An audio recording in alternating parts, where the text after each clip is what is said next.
What's going on? What's going on, brothers? It's your dude. It's your dude, Mr. International Passport. Here again for yet another classic live stream, future classic.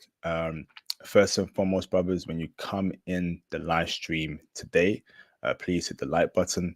Show me some support throughout the stream. Hit the super chats, hit the PayPal donation, join the Patreon, cop the merch, show support any way you can, and of course, book your IT consultation, scan to IT, join the IT mentorship program on the Patreon platinum tier to get into IT, remote travel, and live the life you truly deserve to live. So when you come in, please like the video, likes are important.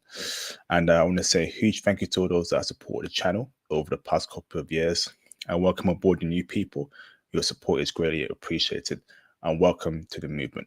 So in today's live stream, we shall be speaking about China. Okay, we have a brother that's currently out there in China that is thankfully, agreed to come on the channel to share his experience about living in China and give us the whole story and the full picture. Okay, so let's get straight into it. Right, Mr. Dom, how you doing, bro? Doing pretty good. Yourself? I'm doing fine, brother. Good. First and foremost, bro, thanks for your time. That's greatly appreciated, brother. No So, problem. before we go into the live stream in full depth, can you please give us a brief intro about who you are, where you're from, and Mhm. anything interesting about you? Okay. Yeah. So I'm originally from Los Angeles. I spent the first 11 years of my life out there, and then I moved over to Atlanta. My family did, and I finished up my schooling over there. After I graduated, I wanted to go abroad because back in those days, I was really into art and everything, and I wanted to go to France and live that whole artistic life. So that's what I set out to do, and I actually got an opportunity to do that. But the issue was that I didn't have any money, and the program that I was applying to or got accepted in, I needed to pay for my airfare and my hotel and all that stuff. So, I'm a fresh graduate, kind of broke. I needed a way to make some money. And I found an opportunity to teach in China. And, they were offering a plane ticket. They were offering a hotel stay for the first 2 weeks. So I thought, hey, let me take them up on that. And next thing you know, I was in China. So coming to China was kind of off the beaten path for me. It wasn't something that I necessarily wanted to do or was looking to do, but I ended up in Chongqing for my first year living in China. Before that, I had been to China before with my family to visit. We had visited Beijing and Hong Kong, but 2017 was the first time that I spent time living in China in Chongqing, and I've been in China since then, since 2017. So yeah, it's been 6 years so far. Wow, that's a long time there, brother, especially in a Yeah. foreign country. Mhm. Amazing, bro. So, thanks for that intro, brother. So, so you currently were able to get to China via an Mhm. English teaching job. Yeah. Yeah, it's pretty simple.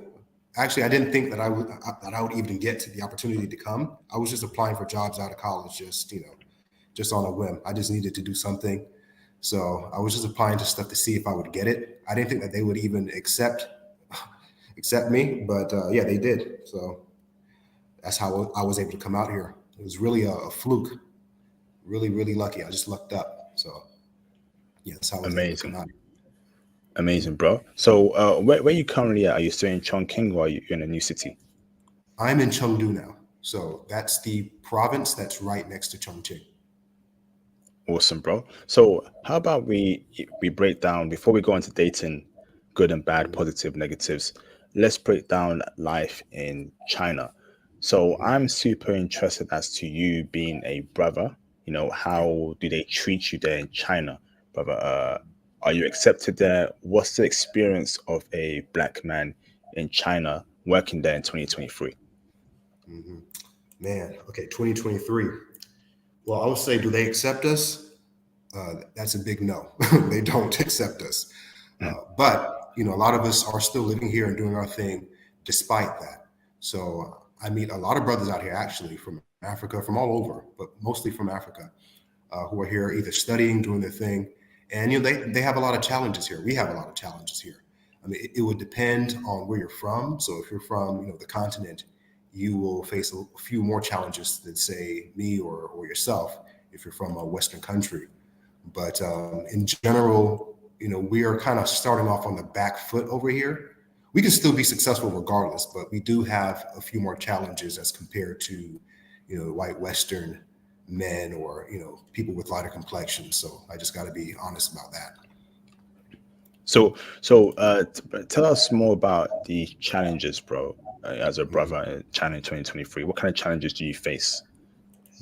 Well, now that the borders have opened up, you see a lot of employers now who are being more vocal about hiring white people or hiring uh, lighter skinned people, Europeans specifically, right? So that's one thing that I know brothers are having to navigate, or just black people in general have to navigate the whole workplace discrimination. That's very much a real thing. It was very real years before, and it's real now. During the pandemic, they kind of chilled out a little bit on that because it was harder to come into China during the pandemic. So they kind of relaxed on that stuff. But now that borders are opened up, I mean, that's one thing brothers have to deal with now. It's just the workplace discrimination and just the job hiring practices here. One thing. Another thing that I noticed some brothers had to put up with here, and I think foreigners in general, is if they want to open up a business, there's a lot of hoops they have to jump through. So I know one brother in particular who was trying to get his business off the ground here, and they just flat out denied him, just for a really off the cuff reason. So he had to start like an online business thing with Ghana. He's from Ghana originally, so he sells clothes online, back to Ghana or something like that. But he had to jump through hoops to kind of do some of the stuff that he's doing now. So yeah, just in terms of starting businesses here and finding a job, finding work, on top of just the average being a foreigner in China issues, those are some of the things that brothers have to deal with. Just the open, blatant discrimination. Wow. Mm. What you're telling me here, I guarantee you, the Chinese man is not experiencing that in Africa. And this is why I get angry every single day. Yep. People Yep. all around the world will mistreat black people, but in our Yep. homelands, they get royalty treatment. This is why I'm Yep. angry every single day. Hearing this, bro, I'm not happy about that at all. You should Mhm. not be going through this at all in any country in the entire Mhm. world. Um, Mhm. would you say, bro, right? This is because you're not in the major city? Because we find that if you're in a major city, it's kind of, let's say, more multicultural. They know Yep. foreigners will be there, so they'll tone it down. Or is this everywhere across China? Or is it because you're not in Beijing, Shanghai? That's why you're experiencing this kind of BS. Yeah. Well, honestly, I've never been to Shanghai. I have been to Beijing, but I never lived there, So I can't really speak on those situations. Hong Kong either. But I would assume in Shanghai, especially Hong Kong and maybe Beijing, the workplace discrimination piece is maybe not as big of a factor. I assume. But Chengdu is not necessarily a small city either, right? This was, compared to Chongqing, this is a pretty international city, Chongqing or Chengdu. So Chengdu has a reputation of being more open-minded and more international and that whole thing. So if that stuff is present here, then I don't really have much high hopes for Beijing and some of these other places. So Wow. yeah. Okay, so we can establish that China it's no paradise for a passport, bro. You know, so I'm kind of thinking here, brother, right?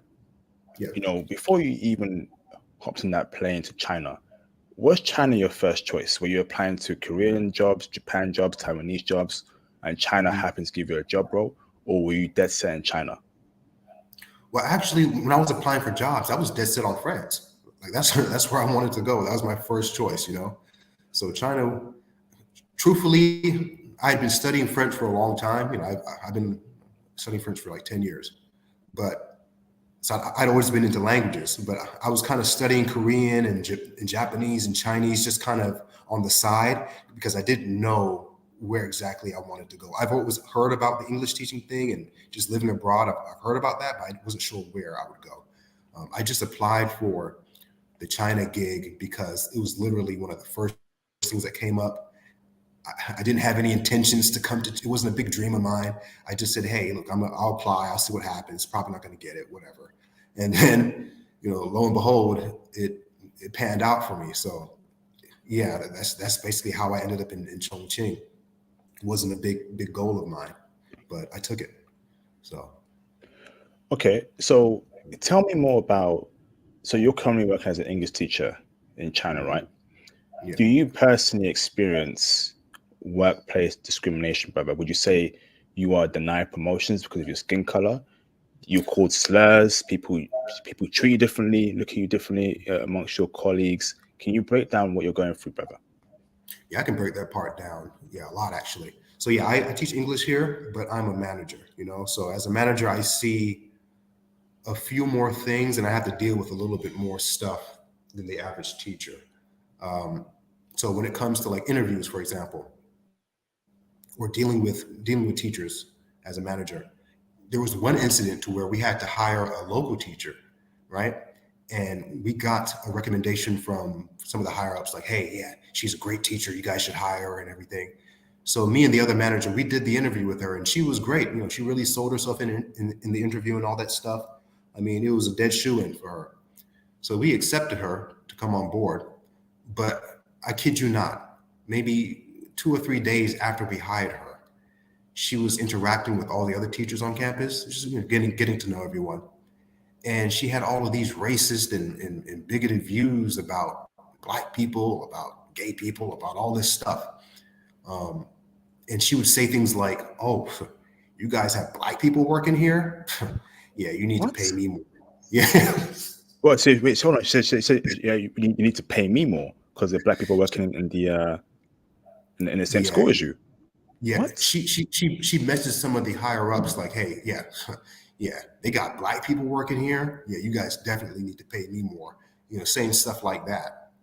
This is stuff that I heard from the other manager, and I don't doubt it for a second. So she was saying stuff like that. Yeah, you got Black people working here. A lot of these guys, they're not native speakers. Because we had teachers from Jamaica and South Africa and stuff. So she would say stuff like, oh yeah, my English is way better than theirs, and yeah, they're not even native speakers, and blah blah blah, and all this stuff. So, needless to say, when I heard about all this stuff, I was like, oh, yeah, I'm gonna have to talk to her, right?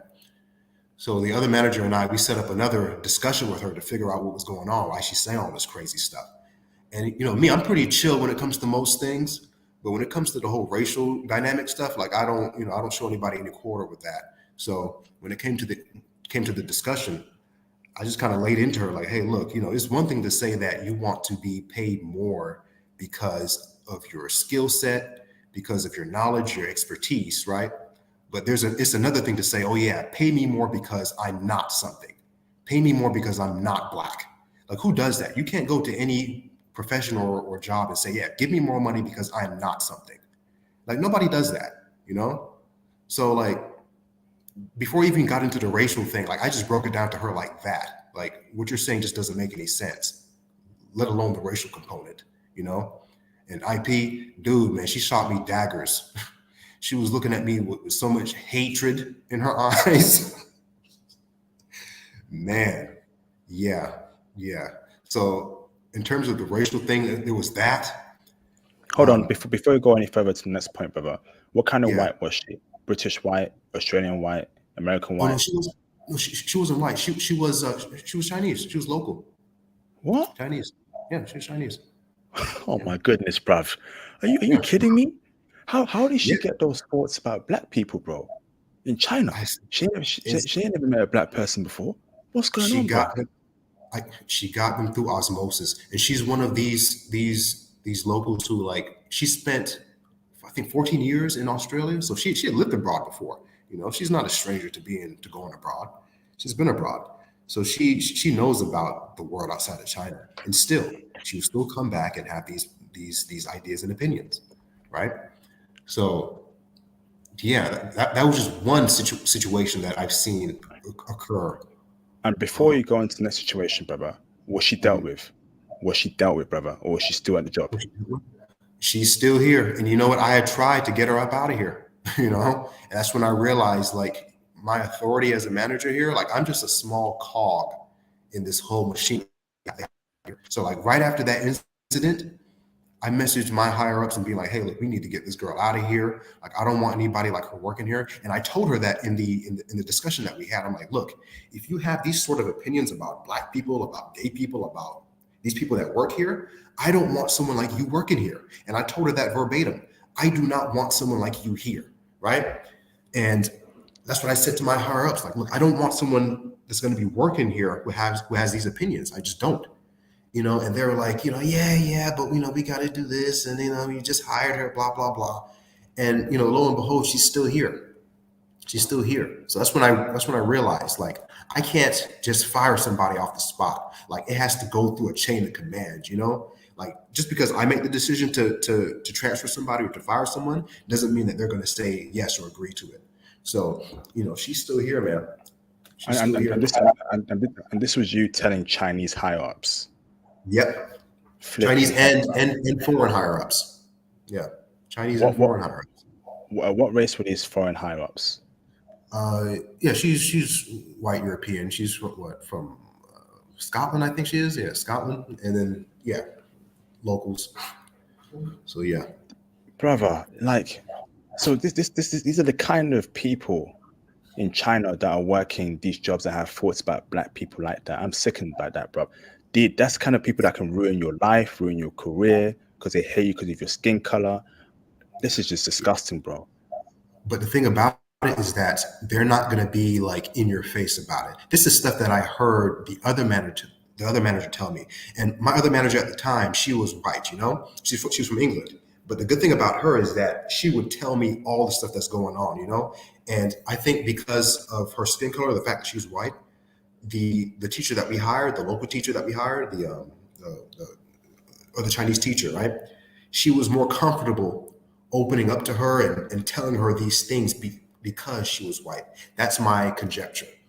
So she would tell her these things because she was white, because she feels like, she might agree with some of her thoughts and opinions. But little did she know, she did not. So that manager, the white manager, she came and told me this stuff.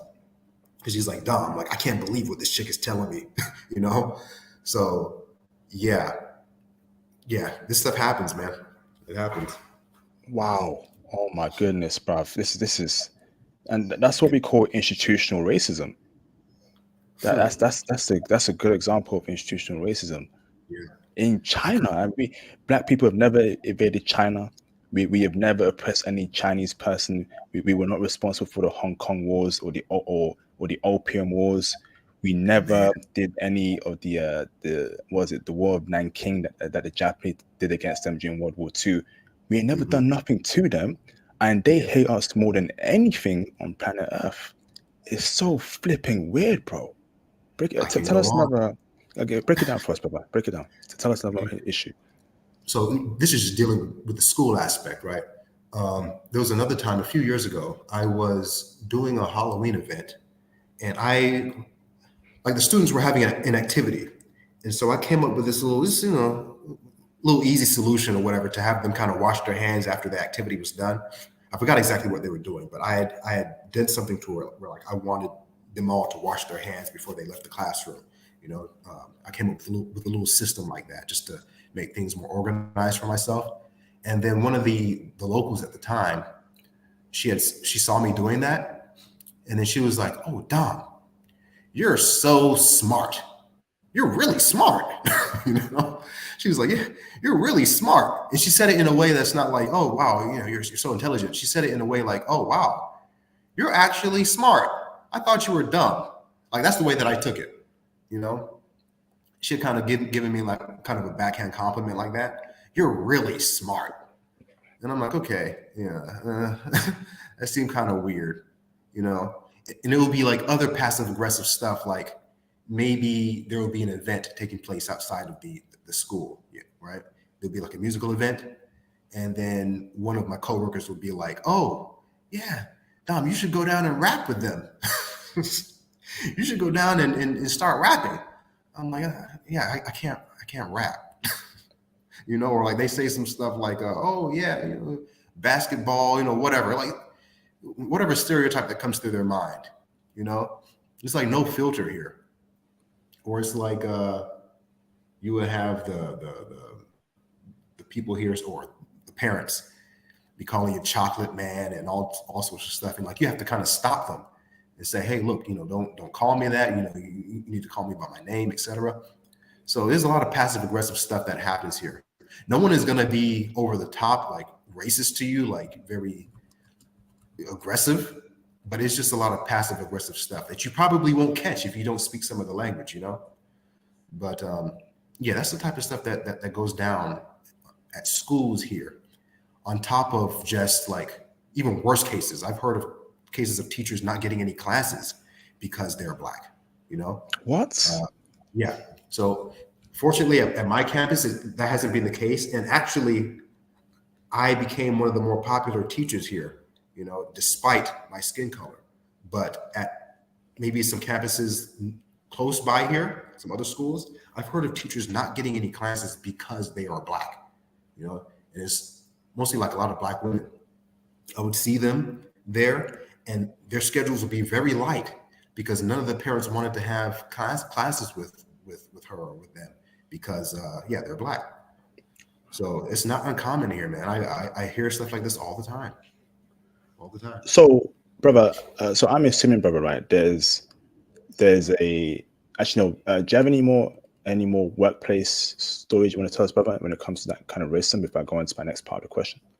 Yeah. Actually, at our campus, we had a few Black female teachers working here, and there was an incident to where they wouldn't let one of the female teachers do any demos. Like they wouldn't let her teach classes or nothing like that. Like sometimes we have these little demo things that we do to attract new students, and they wouldn't let her do any of them on the basis or on the premise of, oh yeah, the children would be scared of her. The children would be scared of her, so we can't let her do any demos. The children will be scared of her because she's Black, she's dark, she's Black, whatever. So I heard this, and as a manager, I kind of confront the people doing the saying this stuff, and I'm like, hey, look, I heard that you guys aren't letting her do demos because she's Black. Like, what is this?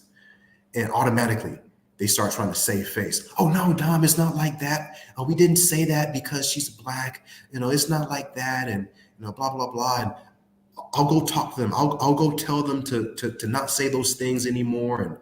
And they just have an old mindset. Just kind of cop and please, right? But stuff like that happens, man. And they're not going to fess up to it. They're just not. It's really passive aggressive. No one's going to fess up to anything. They're not going to be in your face about it, but you know it happens. You see it happening. Every Black person that you meet has some experience like this. I mean, we're not making this stuff up. It happens here. Oh, wow. Okay. So, brother, right? I'm assuming in China, there is a huge...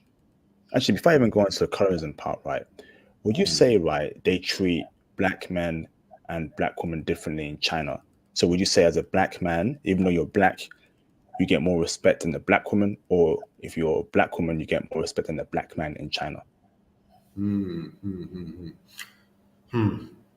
I would think you will get more respect as a Black man. Just based on my experiences here. Why? Because the stereotypes. Now, the stereotypes, of course, all around, having a stereotype about Black people is negative, just straight off the bat. But I think Black men here, we have a couple stereotypes that kind of go for, or they kind of work for us here, which is the cool stereotype and the athletic stereotype.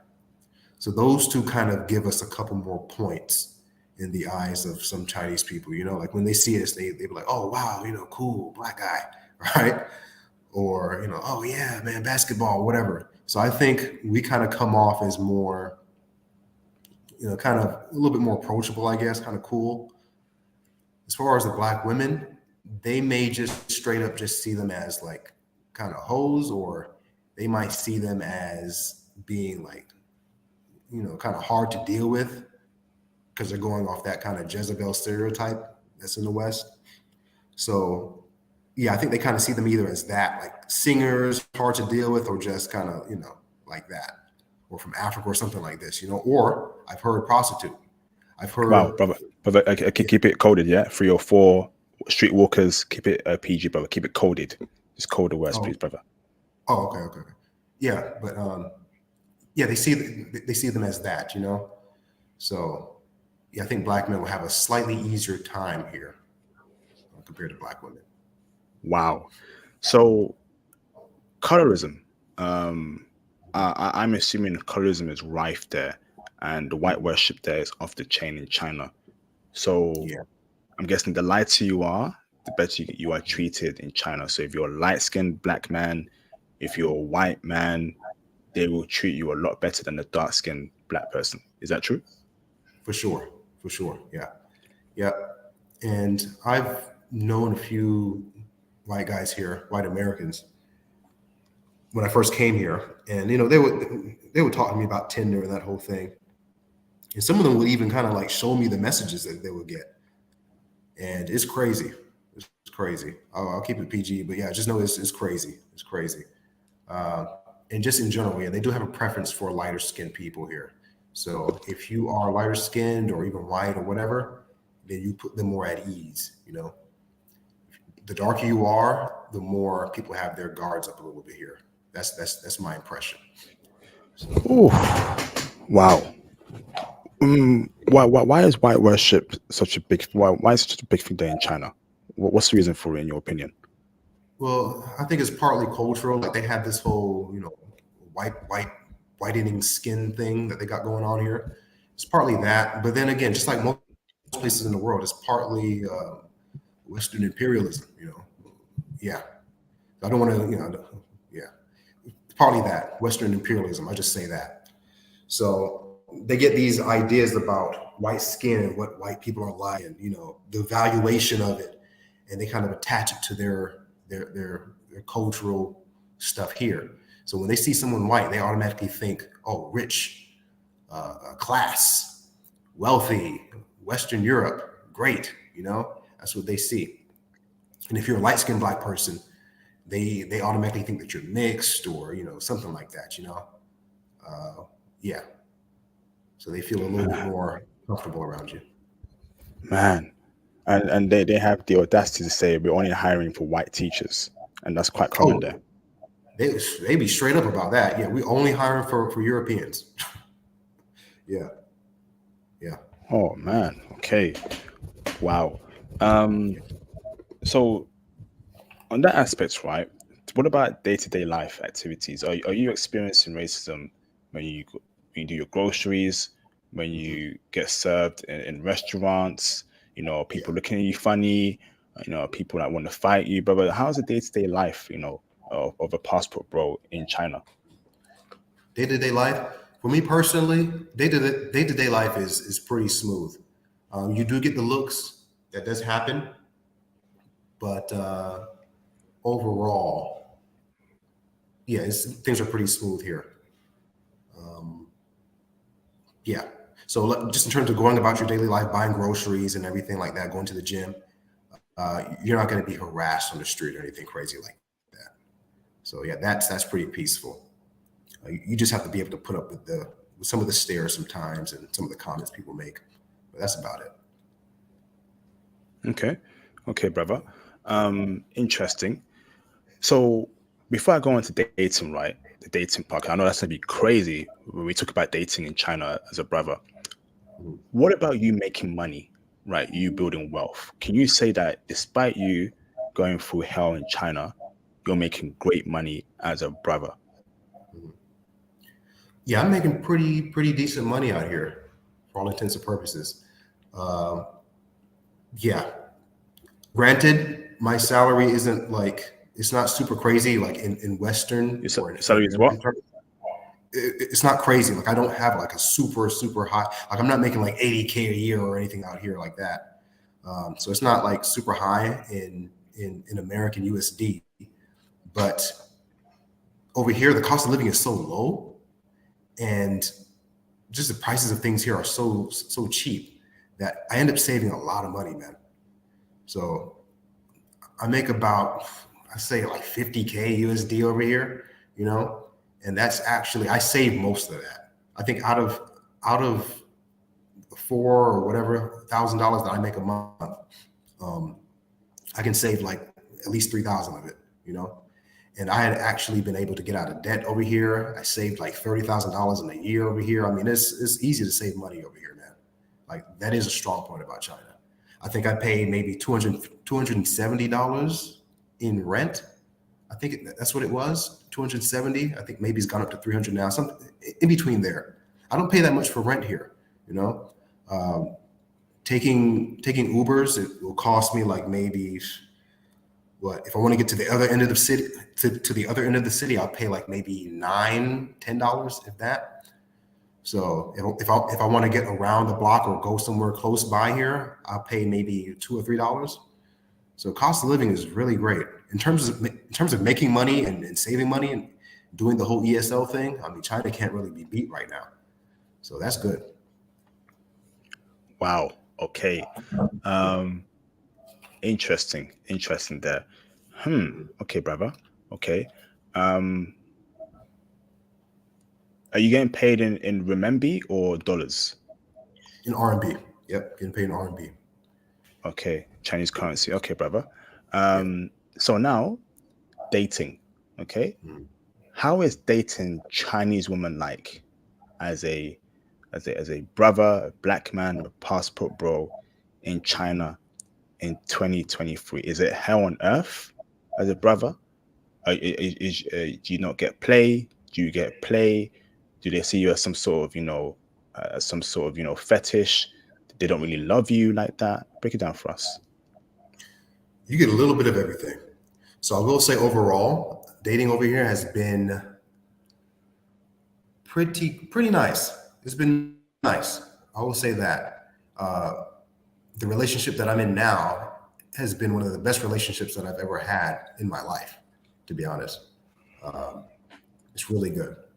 So I won't downplay the aspect of dating out here. I will say it is challenging for Black men. You have to put in a lot of work, but you can definitely find someone and have a decent relationship out here and possibly get married. I think a lot harder to find the one out here compared to maybe Korea or Japan. But yeah, you could possibly find someone to get married to. Hold on for 1 second. Hold on. I have to open the door. Hold on for 1 second. No worries, bro. I'm gonna put you on mute for your privacy. Okay. I ain't feeling China, bruv. I think y'all know that, brothers. I ain't feeling China. So far, I'm just not feeling that country. Japan is probably the best place in East Asia for a black man, for a brother, for a passport bro. China just isn't it. It just isn't it, man. It's not. Go on, bro. Okay, so let me ask this, brother. Right. Let me ask this. Right. You're saying it's been pleasant for you, which I'm quite shocked to, because I thought it'd be hell for you dating there in China. Yeah. So what kind of woman, do you meet in China? Do you find out you meet women that have some sort of thing for black men? They got a fetish for black men, or she doesn't care about your race, or she's what kind of woman do you meet, brother? Just break it down for me. Well, I meet women who, man, there's a lot of different types. I meet women who have fetishes for black men. I meet women who have never dated a foreigner in their life. I meet women who have been abroad. I meet women who, have been like top of their class. So that's one good thing about China, is that the numbers and just the diversity of different people out here in terms of their personalities and stuff is pretty large. So yeah, I've come across a lot of different types of women. Fitness girls, I've come across the yoga masters, the dancers, the world travelers. So there's a lot of different women that I've been fortunate to come across here. But I think it's easier to date some over others. And I think it's easier to have a functional relationship with some over others, so there are different niches of Chinese women that brothers can date out here. But depending on what you're looking for, it will be best to go with some types of women than others. can I ask you what type of woman should brothers be going for if they're somehow crazy enough to go to China and live there? Okay, if you decide to come to China, I would say you'll be better off looking for a woman that comes from a smaller town, right? So like I live in Chengdu. This is the capital of the province that I'm in. But for example, my girlfriend, she's from Deyang, right? That's like a smaller kind of town in Sichuan province. And the other brother that I know, like one of my better friends, he's actually married. And his wife, I think, comes from a smaller town somewhere in Chongqing, you know? So yeah, I think if brothers want to find like a long-term partner, find a girl who is either from a smaller town or I don't want to say countryside because that might be too country bumpkinish, but maybe from like the countryside, but definitely small town. Yeah, for one. Okay, Small interesting, town. brother. So, do you cold approach women, or do they cold approach you, or is it the dating apps and websites? How do you meet women, brother? When I first came to China, I was doing a lot of cold approaching. You know, I just wanted to get a vibe for the people out here and everything. Um, but that's been a mixed bag for me. Yeah, I've had some women just straight up just put their hands up at me in the club. You know, some Chinese women will be putting the finger over their noses at me, like like I stink or something like this. Like they be doing all types of crazy stuff at the club in Wow. China, or like I would be approaching like a group of women in the club in over here in Chongqing or Chengdu. This is back in the day. I would be approaching them and they would like kind of use their friend as like a force field, put their friend in front of them, like all this little crazy stuff they be doing. You know, that's when I'm talking to Chinese women. But if I approach some of the foreign women out here, just cold approaching them in the club or whatever, they're usually quite receptive. You know, like a lot of the foreign women, they tend to be a little bit more receptive to other foreigners. So yeah, it's a little bit easier with them. But in terms of local women, yeah, it's a little bit harder cold approaching in my experience. Maybe I'm not that good at it, but hey. So, how did you meet this Chinese chick you're currently dealing with? I met her. Honestly, I met her here at work. I met her Wow. at work. Yeah, I know that's not ideal, but I mean, she was giving me such heavy signals, and I'm just like, okay, all right, whatever. She's not going to be here long. So yeah, I just decided to see what that was about. She eventually left the job. I mean, she wasn't here for that long, but yeah, she was giving me heavy signals, man. I said, okay, let me see what's up with her. I don't think brothers should be doing that, but hey, back then I was kind of I was in the street, so yeah, I was really I took her up on what she was putting out. What kind of signals was she giving? She would always be coming to my room to talk to me. She would be doing that. She would make comments like, "Oh yeah, I love your skin tone and all this stuff." It was really obvious stuff she would be telling me. So yeah.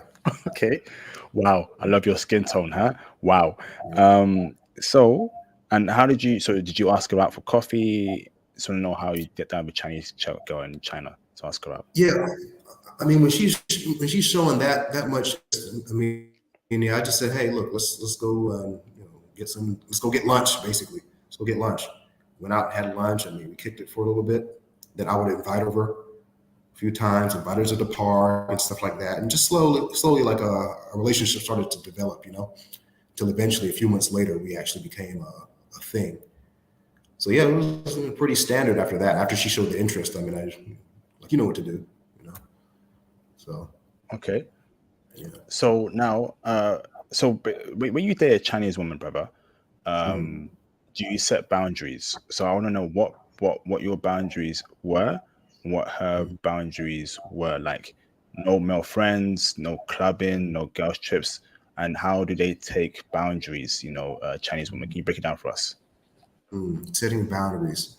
Here, I'll break down a few that I've dated. As far as my current girlfriend, setting boundaries with her, I had to set boundaries as far as her personality, like the way that she responds to things.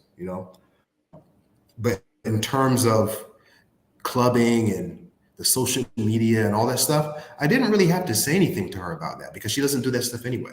You know, she does not go out to clubs. She doesn't drink alcohol. She doesn't party. She doesn't even dance. So she doesn't do any of that stuff. So I don't really have to say anything, you know. The main thing that I had to work with her on is how she interacted with me. Like she was the type of girl that she would want to control everything that I do, you know? Like how I'm eating, how I'm sleeping, how I do this, like she would want to like comment or kind of control everything. And we would really butt heads about that. So it's been a year now and she's like a totally different person now. But in the beginning, I had to kind of like tell her what I expected as far as that. But now, I mean, she's cool now. And what about male friends, brother? Did you have a discussion with her about that? Male friend thing. Again, with that one, I mean, she doesn't really have any current male friends now. I mean, yeah, I didn't really have to. She had one male friend, like when I first started dating her back in 2021. She had one friend from high school that was like a baker, you know, and she went to the bake shop to get some bread from him. And she told me about that straight up. But when it comes to that whole thing, I'm like, I don't off of that. So, you know, that's whatever. She doesn't go out with her friends and stuff like that. You don't what? Sorry? You don't what? Yeah, I don't trip too hard off of that. Like when she told me that she's going to go to this bakery to pick up some bread from her high school friend, I wasn't tripping too hard off of that because this is like a once in every 2 or 3 years type of thing. And she actually brought the bread back for us to eat. So it wasn't anything. It wasn't anything to trip off of. She doesn't go out with her male friends. Every time she goes out now with her friends, is like a bunch of women because she's into drinking tea and that whole thing. So, like I said, she's a very different type of Chinese woman. She doesn't really have like a lot of the classic problems, I guess you could say. Male friends and clubbing and all that stuff. Yeah, she doesn't have any of that stuff. Interesting, bro. Interesting. So now I want to ask this, brother, right? I want to ask this. What about other brothers' experiences, right, with dating Chinese women? Are they struggling, brother? Or are they finding success there? Truthfully, it's a little bit hard for brothers to break into the market out here, but brothers can definitely clean up out here. You can definitely clean up. I know of quite a few brothers who have cleaned up out here, man. Yep. So in terms of just playing the field and having fun, if you are in shape, if you dress appropriately, like you dress, you know how to dress, then you can definitely find a lot of women to date out here casually. Now, in terms of the long-term thing, I don't know how successful brothers are with that. I don't think we are very successful with that part. But in terms of just the casual dating, fling type of thing, brothers can definitely clean up out here. Definitely. But it is work. You'd have to put in a lot of work, but you can clean up. Okay. Yeah. Okay, interesting. Brothers, can we get the likes up, please? That'd be greatly appreciated. Show some support to the channel. Like the video, at least get to at least 100 likes. That'd be greatly appreciated. Okay. So dating. Okay, interesting. And now your current girlfriend, do you believe that she had a fetish for you? Because when she says that, I like your skin tone, kind of gives off some vibes there, bro. Do you think she has a fetish for brothers? Has she dated brothers in the past, or it's genuine love when she first met you? When she first saw me, I think it was a genuine curiosity thing. And in terms of the fetish, I think there was a slight fetish there in terms of not necessarily black people, but in terms of that tan look, because she likes just tanning in general. She likes that look, So whether the person be Chinese or white or whatever, she likes when people kind of look like they've been outside for a little bit, So when she saw me, and I guess she was like attracted to my skin tone or whatever, because that's just what she likes for herself, you know. So I think that was what she was into. But in terms of black people, she knows nothing about black people, nothing. She hasn't even dated a foreigner before. She's barely even dated, to be honest. Um, yeah, she's from a small town. She's from a small town, so like she had only come to the big city in the past couple of years or so before I met her. So yeah, she was still meeting foreigners was still very new to her, you know. So I don't think that she had even a developed concept of, oh, black people and, oh yeah, this is a fetish. Nah, like she's pretty pure from that standpoint. So two questions here, brother. Right? Does Mhm. she have yellow skin, dark skin? Right? She doesn't have pale skin. And how old is she, bro? Okay. Her skin tone, back when I met her, yeah, she was kind of on like the yellow side, I guess you could say. Like I said, she's into the tanning thing, so you frequently see her out in the sun and everything. So yeah, she kind of had that. She had like a nice tan to her, you know. And in terms of her age, she's 27. Okay. Okay, bro. Um, do her parents know about you? And obviously, like there was one. She doesn't know, does she? They don't. Nah, they don't know about me, man. They don't know. You know what? Actually, her dad found out about me. You know, like a couple years ago, her dad found out about me, and then automatically he was like, "Stop Your talking to partner. him. Stop talking to him. Like, you need to stop talking to him now. You know, delete him, all this stuff." Because her dad does not like foreigners. He hates foreigners. Her dad, it doesn't matter if they're Korean, Japanese. He does not like foreigners. Even if you're from Shanghai, he don't like nobody from Shanghai. So like if you're from somebody, if you're from outside of Sichuan province, he doesn't want to deal with you. He don't want to deal with you. So a foreigner, a black foreigner at that, oh no, you need to get rid of him. Not gonna work. Okay. So And yeah, what happened there? Is she still lying to him that you broke up? yeah, she's still lying to him. She's still Oh lying to him. man. Damn. Okay. What about the mother? The mother is more accepting. She's more accepting. So I think the mother knows of me, but she didn't really throw a whole fit. The thing about the mom is that she kind of just goes along with whatever the dad is thinking or saying, you know. But she'll support her behind the scenes. So yeah, for example, like my girlfriend, she had never been abroad before, but she went to Thailand a couple of weeks ago for the first time. She applied for her passport like a few weeks ago, you know, and she just got a passport like really recently.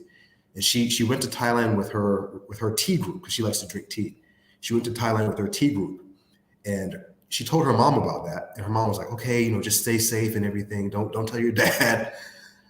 And then her dad found out the last minute. And her dad called her and started cussing her out and everything. Her dad is kind of strange. So yeah, yeah, he's a character. Wow. Okay. Eesh. Okay. Interesting, brother. So you mentioned that brothers can have success in dating in China. Would you say Mhm. it's the lighter skinned brothers, the light skinned brothers that are having success? Or doesn't matter your skin tone, if you're black, you can have success there dating in China? Or the lighter you are, if you're crisp brown complexion, you are the top of the food chain when it comes to black men dating. Hmm. You know, I would say that if you are a lighter, I think you have a slighter advantage. You know, like you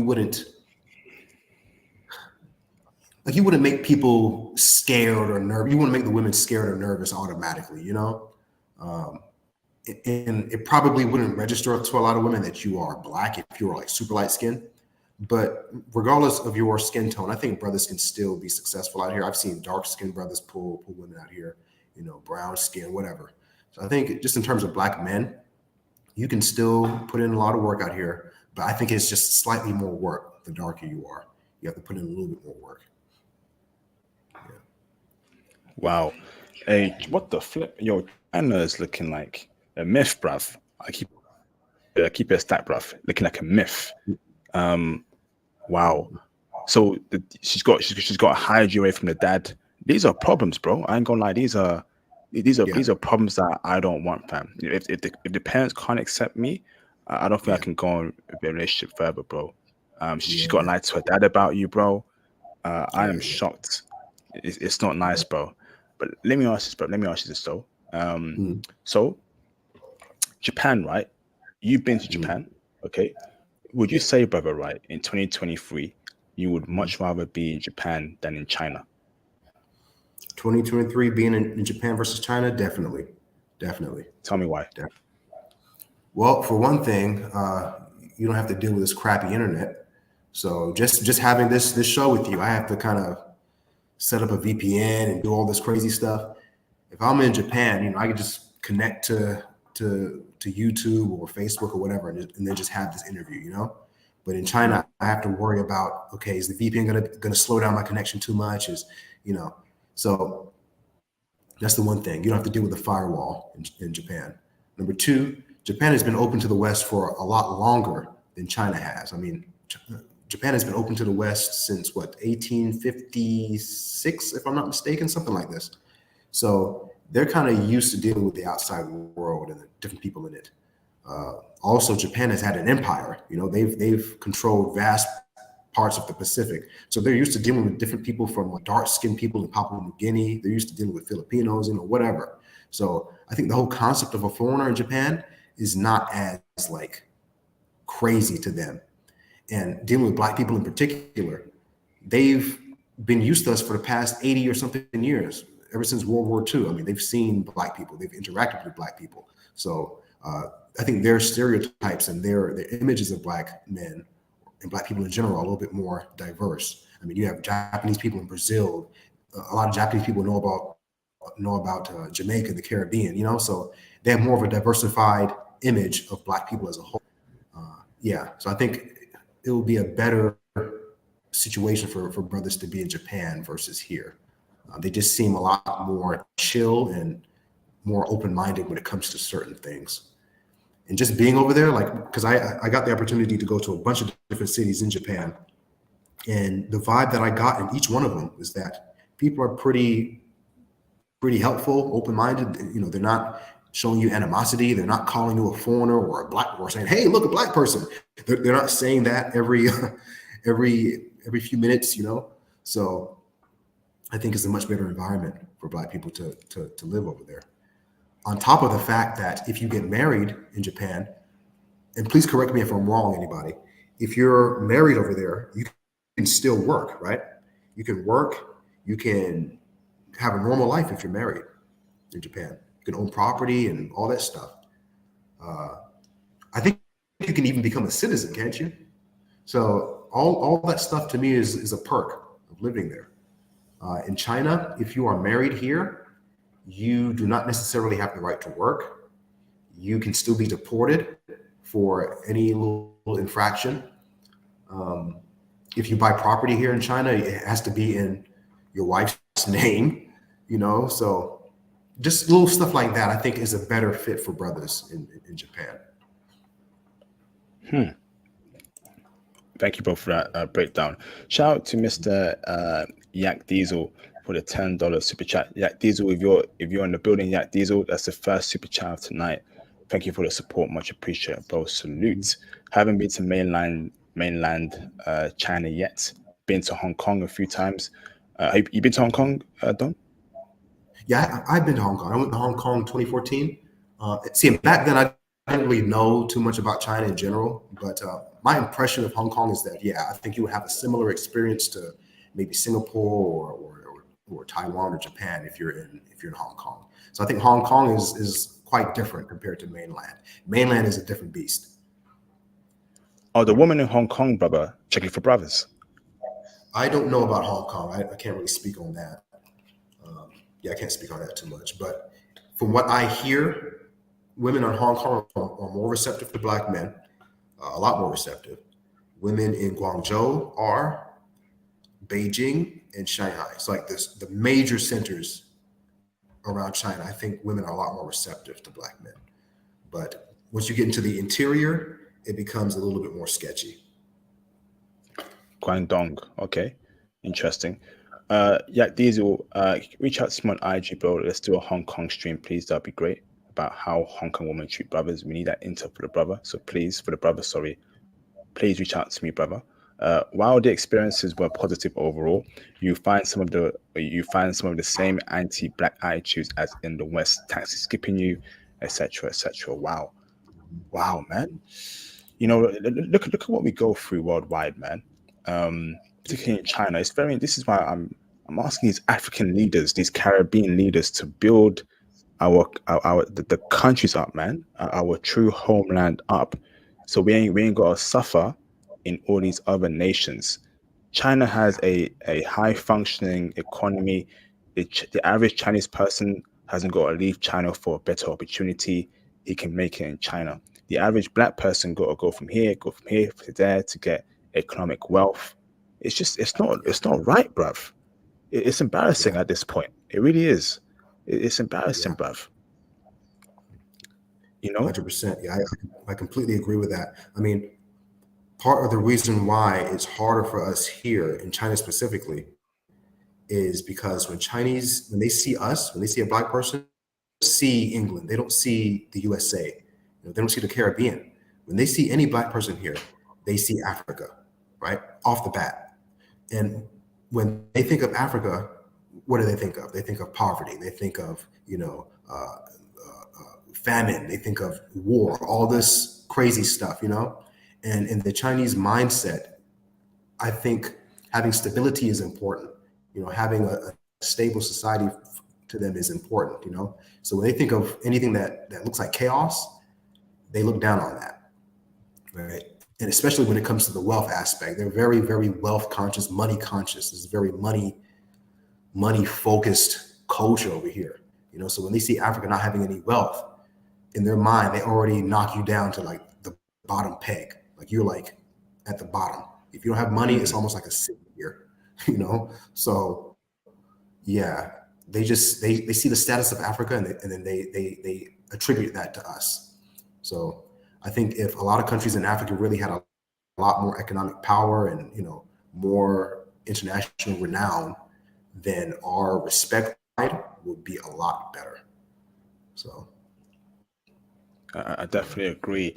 I mean, last week I saw some YouTuber called Mr. Beast go to Africa.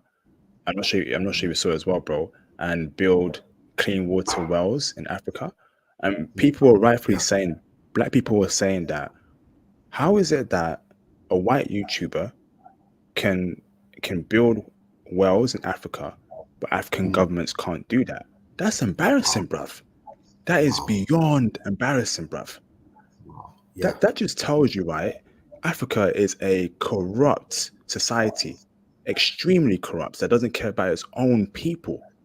Now, I'm not saying the West is perfect, China is perfect, right? There's corruption in every single country, but at least that the average person can make a living for himself.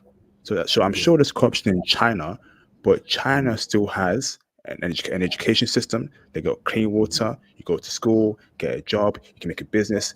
It's not like yeah, that in Africa, and it's not like that in the Caribbean.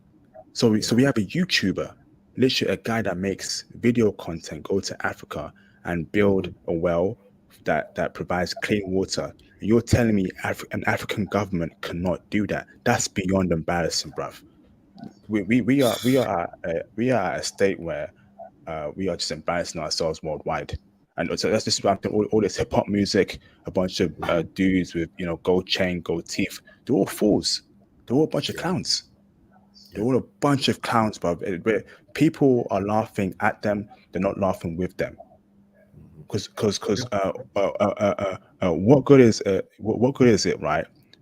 Talking about your big cars, your big chains, etc., etc., when your image is horrible all around the world. It's yeah. embarrassing, bruv. Like, just to speak on that point, one thing that I do appreciate about being here in China, despite all the difficulties, is that I've been able to see how people get down here. I've been able to kind of study the culture here because I've been learning the language for a while, for 6 years now. So I've been able to kind of learn a lot more about China and just the history of this place. And one thing that I can respect is the fact that they are committed to country. You know, like China comes first for them, comes first. So when it comes to projecting their image internationally, they do not want any image of China being seen in a negative light. You know, when it comes to the education of their people, they want people to be highly educated. You know, they're not playing around with this corruption thing. Like they're going to weed out as much corruption as possible. I mean, it's still here, granted. I mean, China's a huge place. It's going to be corruption, but they want to weed that out as much as possible. I mean, China's doing a lot of stuff that, you know, frankly, I can get behind, you know, in terms of just a country trying to build up its power. And I wish like a lot of African countries and even Caribbean nations would follow suit with a lot of stuff that China is doing. Like people here are very nationalistic. Like in terms of religion, people may think, oh, China is like Buddhist or, you know, they're into Taoism. No, like the religion here in China is either money and it's the state. People worship China here. People worship the leadership here. You know, they see China, they see the Chinese leadership as making them prosperous. So when it comes to like pride and country and trying to make China a better place, everybody is on code. Everybody is for that here. You know, you can't say anything bad about China here. You cannot disrespect China here. You just cannot. You know, you can't. Foreigners can't come here and extract wealth and then go back home. Like they can't come here and set up little ethnic enclaves here and extract the resources from China. You can't do that. You can't. You can't. I was just talking to an African brother last week. I met him in a bar. He's from Nigeria, and he was saying that you have Chinese coming to Nigeria, you know, extracting resources and stuff like this, and then going back to China, and what they're giving in exchange is not compatible. It's not equitable. You know, so he's saying that a lot of Chinese people are coming to Nigeria and taking, but they're not giving things equally in return. Now, I don't know how true this is, but I wouldn't deny that. Or like I wouldn't put it past them. You know, like one thing I've learned about being in China here is that they really put having a functional society and having a strong society first. You know, they put that first. All these gender equality issues, all that stuff, that's to the side. They put the functionality of the state first. Bruv, mate, yeah, thanks for breaking it down for us, bro. I think black people just need to get right, bruv. Particularly in African nations, it's embarrassing at this point. Let me share my screen right and show you the article I'm talking about. I just want to show you just how much of an embarrassing state that we are worldwide. And you wonder why a lot of people don't respect us. To keep it a stack, you just wonder why, bruv. I don't know what is going on with our people, but it just makes me cross every day. I know we should be a lot more bigger, a lot more powerful, a lot more better, but we're at the bottom, man. And it just makes me angry, bruv. It really does. Give me a second, brothers. Let me pull up the article, okay? Just all round nonsense, man. I'm gonna put you on mute for a minute, bro. Dumb, so I can read this article. Just all round nonsense, man. And you wonder why I wake up every morning just angry. You know, in some days, right, I feel like throwing my laptop against the wall and all my books against the wall and just breaking everything apart. I'm just so angry as to why are we at this? Why are we at the bottom when we have the resources, we have the people, the workforce? Oh my gosh, man. Flipping embarrassing, bruv. Let me pull up the article. Just so I can show you just how much black leaders in Africa and the Caribbean are dropping the ball. And it's not right, bruv. It's not right. Let me pull up the article real quick, man. Effing embarrassing.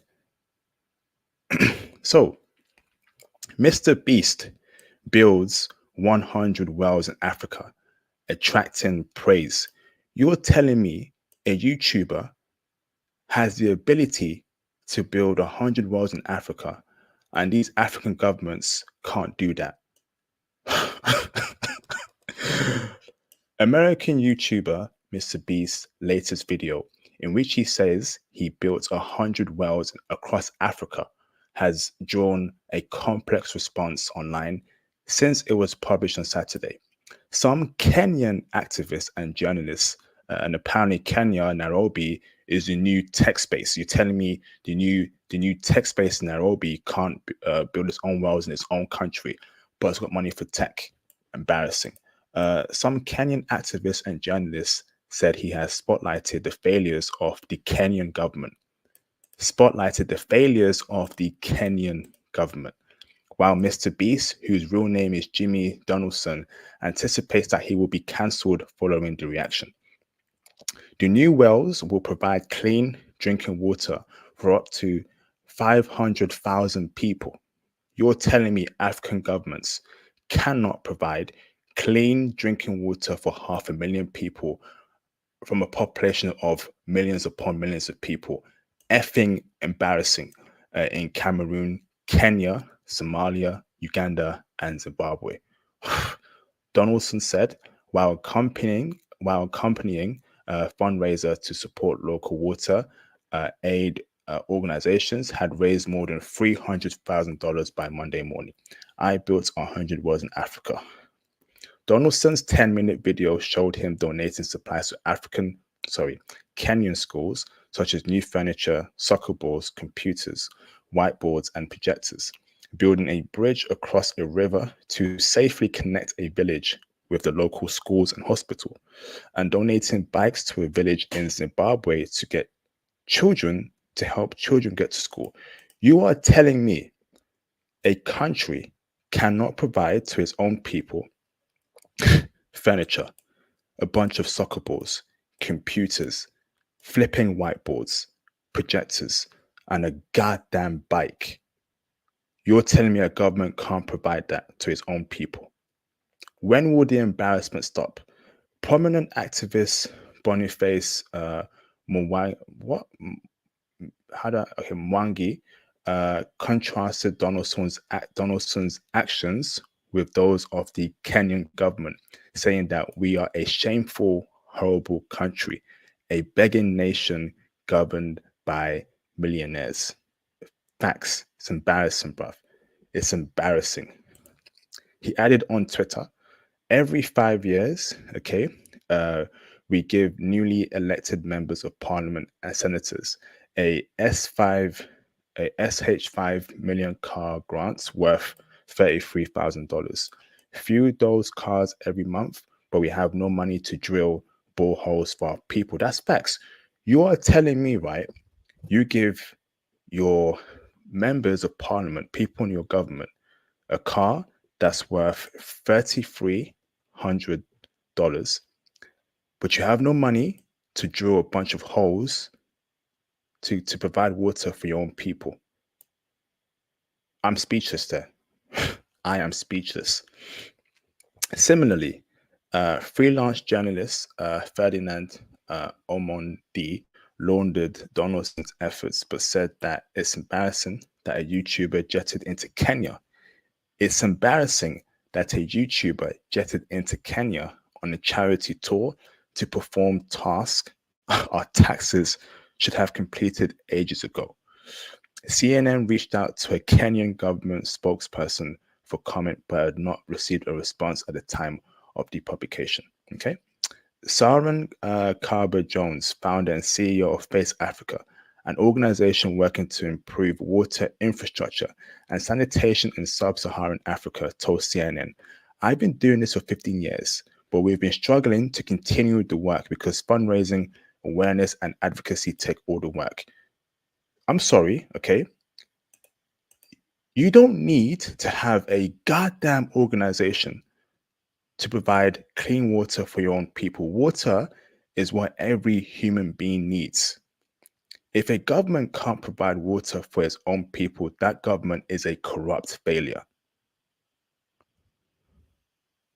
It is a corrupt failure. Okay? And then she added, overnight, this person comes along who happens to be a white male figure with a huge platform, and all of a sudden he gets all the attention. It's kind of frustrating, but it's also understanding the nature of how the world is. Okay? She praised Donaldson for shining the spotlight on the need for clean water supply, but warned that the issue of sustainability, okay, it's one thing to go in and install the well. It's another thing for us to go back.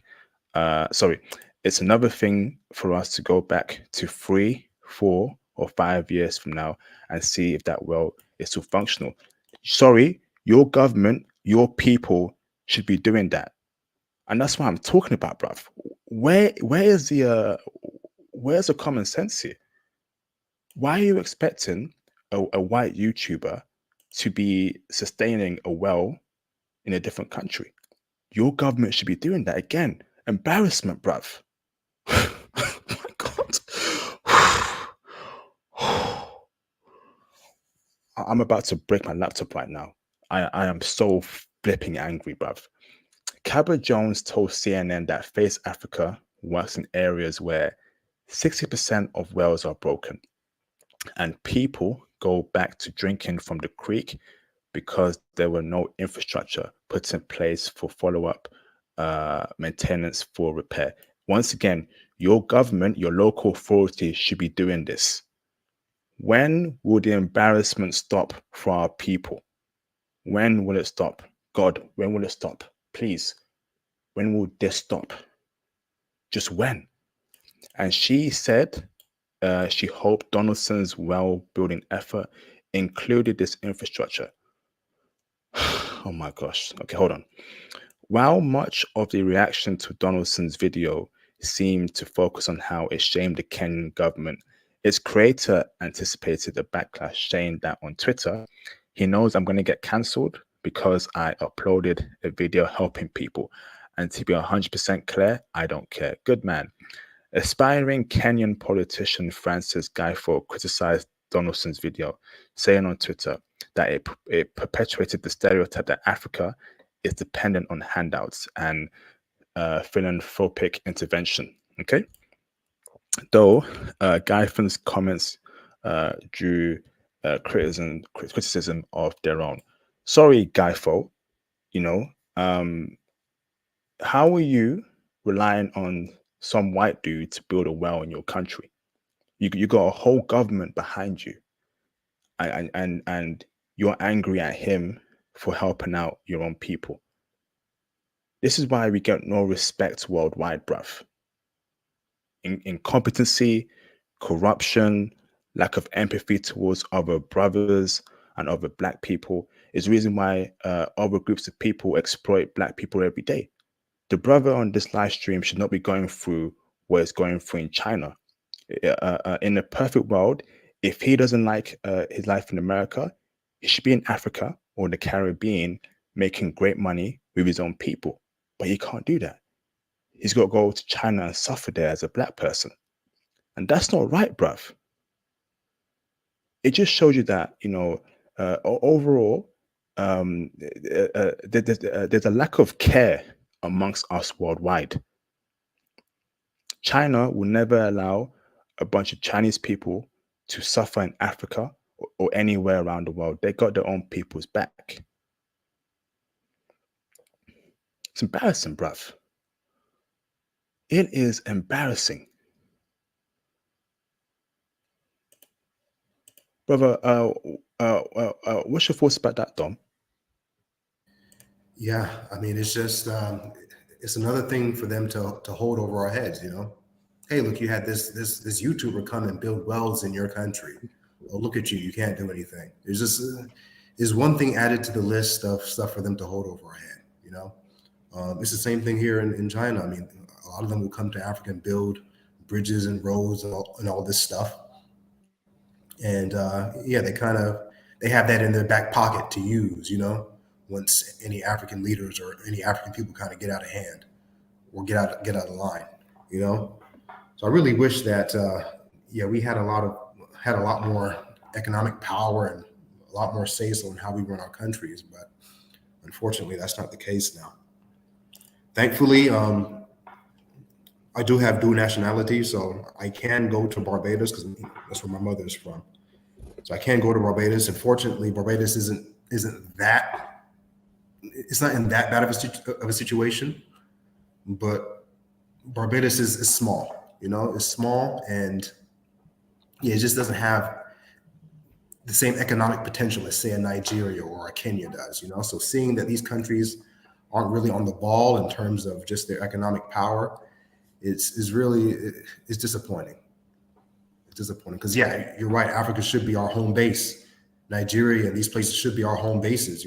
Kenya, Ghana, they should really be running the show. But yeah, that's not the case.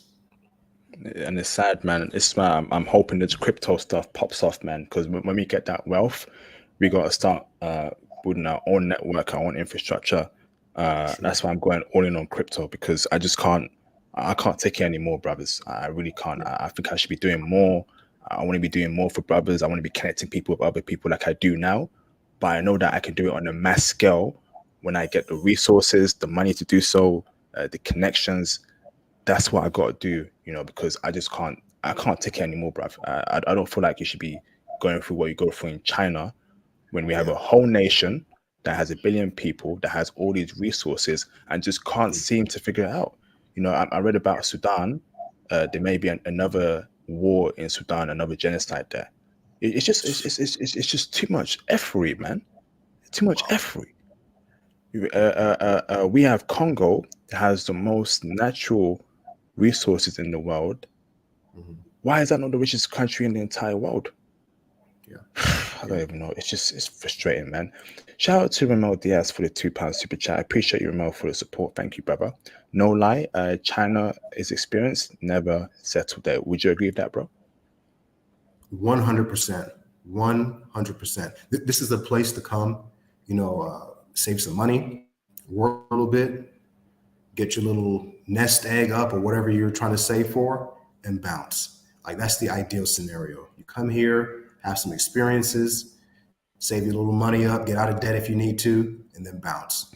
That's all it's for. Because even if you want to settle here, there's so many obstacles put in your path that make it really hard to do so, especially as a black man, there's not really much incentive for you to stay here. And this is that I've been thinking about for the past 2 or 3 years now. Like this year will be my last year here. So going into 2024, September 1st, 2024, that's my hard date on when I'm moving on from here. Because there's no longevity here in China for foreigners and for black men in particular. You know, maybe if you're white, you can kind of skate by for a few more years, but even then, this place is a dead end. They do not want you here. First of all, like you're not going to be integrated into this society, right? And like I hear a lot of people talk about Japan and how it's hard to integrate there. Yeah, come to China and try to do the same thing. It's not happening. Like they set it up for you to do a specific thing here, make some money, and then leave. That's how they set it up here for you to do. They don't you incentivize you to stay. So yeah, it's definitely an experience. Come here, make your money, leave. Awesome. Thank you, bro. Shout out to Ramel Diaz again. Salute to you, bro, for the super chat. £5 donation. Thank you, Ramel. Salute you, bro. Salute to you, bro. Bang, beep, beep. Chinese girls don't wife him unless she's Malaysian. She will never love/learn your culture.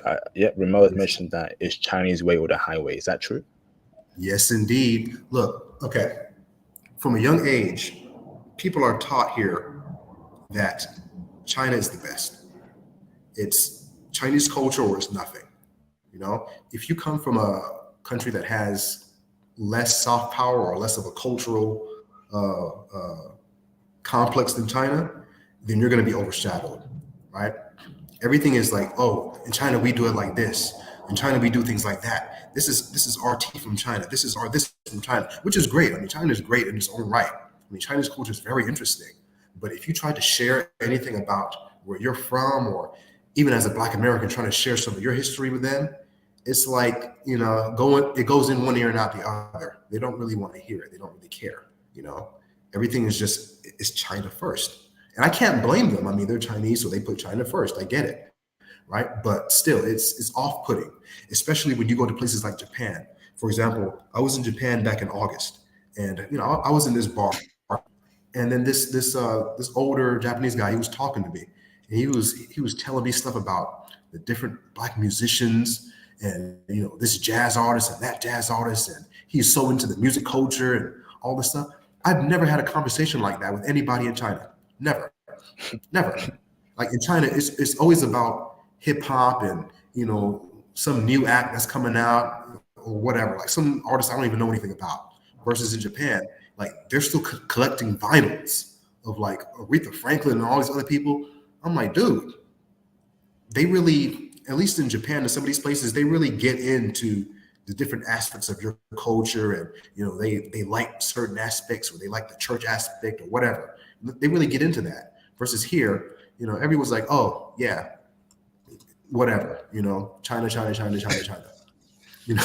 So dude, like your Ramel is 100% on point with that. I don't know about Taiwan and these other places, but as far as mainland China, I mean, you have to understand from a young age, these kids are taught a narrative about this country. They're taught Japanese are bad, Americans, they want to destroy China, Russia is our friend, China is number one, China doesn't need anybody. And as young as 4 years old, they have a geopolitical sense of the world. At 4 years old, dude, they know about China's place in the world, China's history, and this whole thing. They have a concept of it already at 4 years old.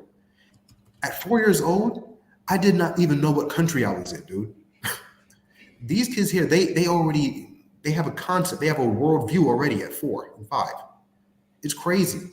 So nationalism is rife here. It's baked into the daily life and atmosphere here. That's what it is. China first. Wow. And before I open the phone lines, brother, right? Let me switch back to dating real quick, yeah? So there's a movement called Passport Cis, and Passport Cis are Western women that think they can do what Passport Bros are doing. Do you meet these Western women, or let's say foreign women, in China? Okay, and how do they treat a Passport Bro like you? Do they give you a lot of play? And this is across all the races of women there in China, brother. How does Passport Cis, dates Passport Bros in China? Is there a lot of love from them? Yeah, I get a lot of love from the foreign women here that I have interacted with and dated. So yeah, in terms of foreign women, I can't really relate to some of the stuff that I hear about in Korea and Japan. But here, my relationship with foreign women here has actually been pretty cool. So yeah, I can't really say anything negative about that too much, because the whole Passport Cis notion, that doesn't really exist out here, because foreign women aren't really checking for Chinese dudes like that. So, if they're over here, they're here for the same thing you are, which is, making money, having experience. But in terms of dating, they're more likely to date brothers, especially, and foreigners in general. Like they're not too likely to date a local Chinese guy.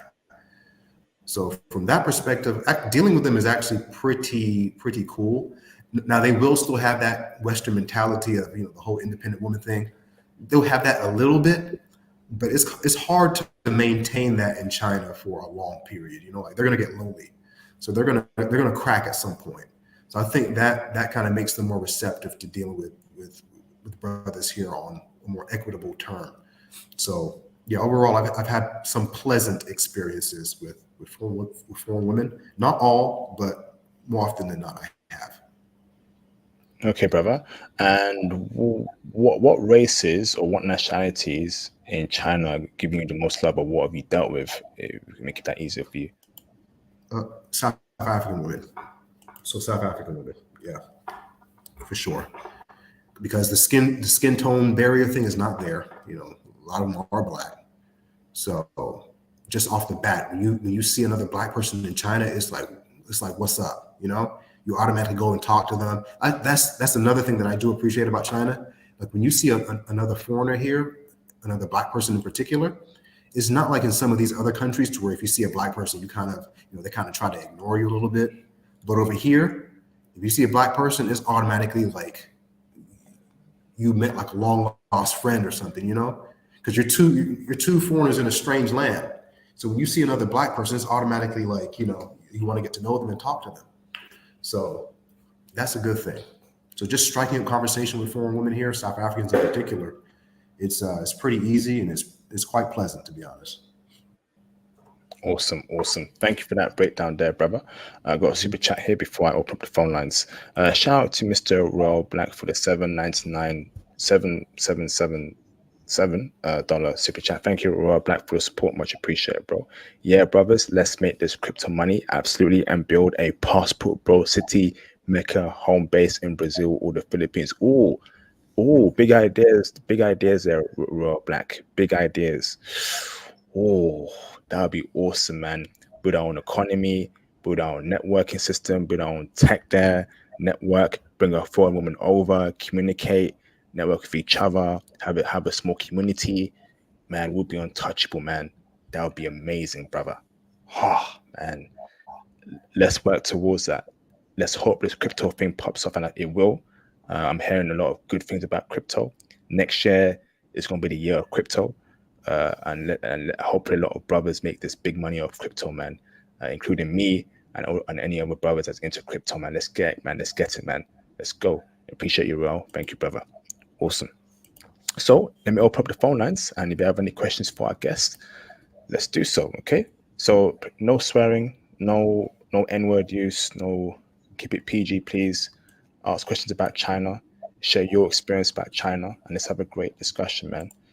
Let's have a great discussion, okay? Awesome. Thank you very much so far for the insight of your life in China, brother. Again, this is why I'm the best passport bro channel. I'm not here to lie to you, brothers. We're gonna give you the good, the bad, and the downright ugly. Thank you for having me. Thank you. Of course. Mr. Ramel, hold on. Shout out to you, Ramel. You're confirmed, brother. Thank you very much. Okay. So, Ramel, there may be an echo, Ramel. So it says you may have to wear headphones, brother, to avoid the echo, Ramel. But let's see how it works out. Let me bring Ramel in the background. What's going on, Ramel? How you doing, brother? Yo, RIP. I'm good, brother. How are you? I'm doing fantastic, bro. Good to hear from you, bro. Yeah, it's been a while. I haven't been on stream in a while. Hey, I know you've been grinding, bro, and I know grinding is more important than anything, bro. So hope you're doing well, bro. 100. And hello to your guest. How are you, brother? I'm very good. How are you doing? I'm very well. Thank you. I saw this stream. I had to tune in. So yeah, I used to teach English in China myself. I was based in Shandong. And China was my first ever experience living in a country outside of my home country. So, brother, everything you're saying is absolutely spot on. I've lived it. I've been there. I know what you're saying full on. And the passive aggressive, the passive aggressive racism is crazy. Like, I remember seeing job adverts for teaching positions, which will explicitly say no African descent, no blacks. And I remember thinking, wow, that's wild. How do you have that on a job description? If this was in the UK, there would be a whole HR case. Yep.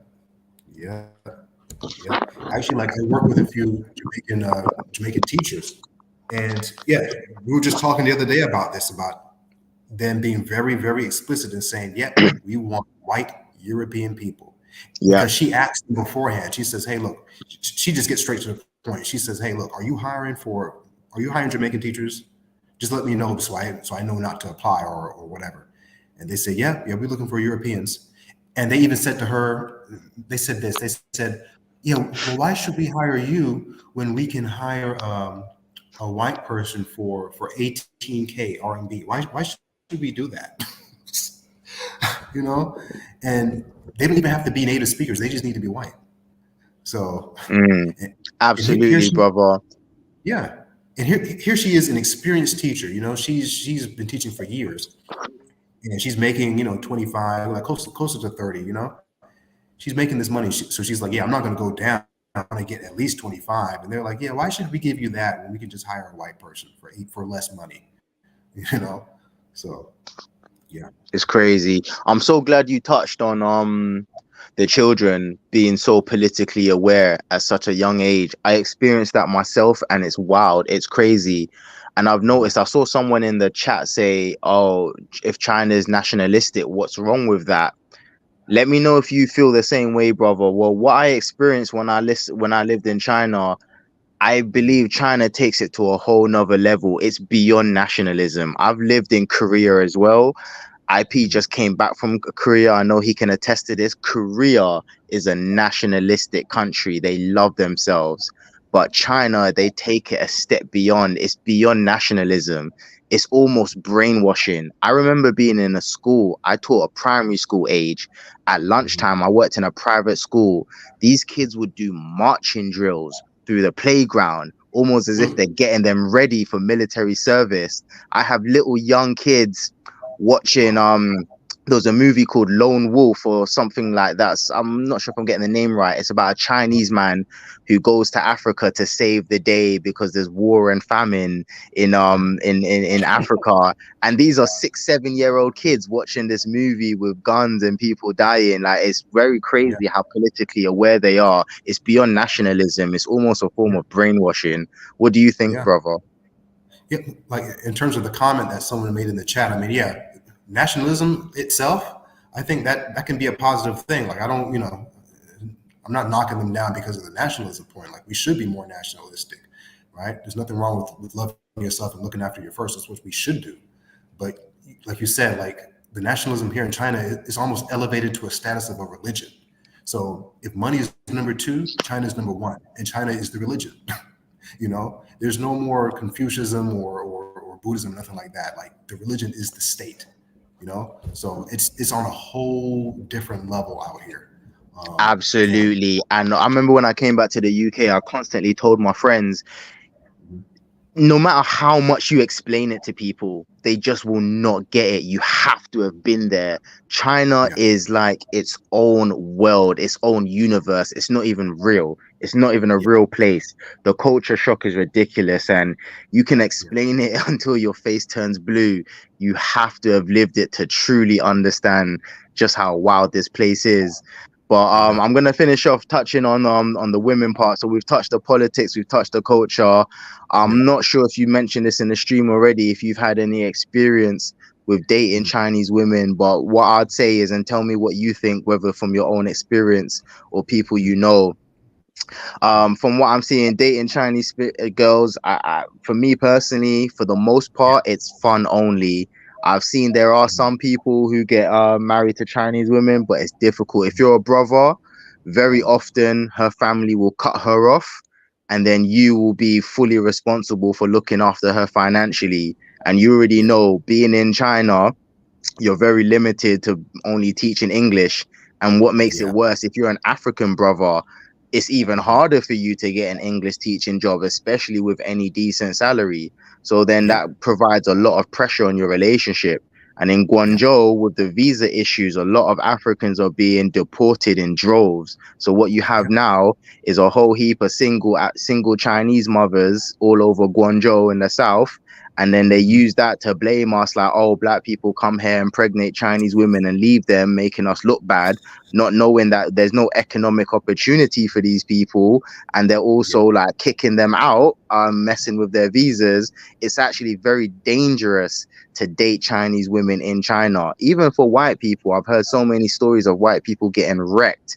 And on top of that, lastly, she mhm, will never really respect your culture. It is always the Chinese way or the highway. You will have to be Chinese. So yeah, it's damn near dangerous to even take a Chinese girl seriously in China. I think if you're gonna be there, date. It's mhm, fun only.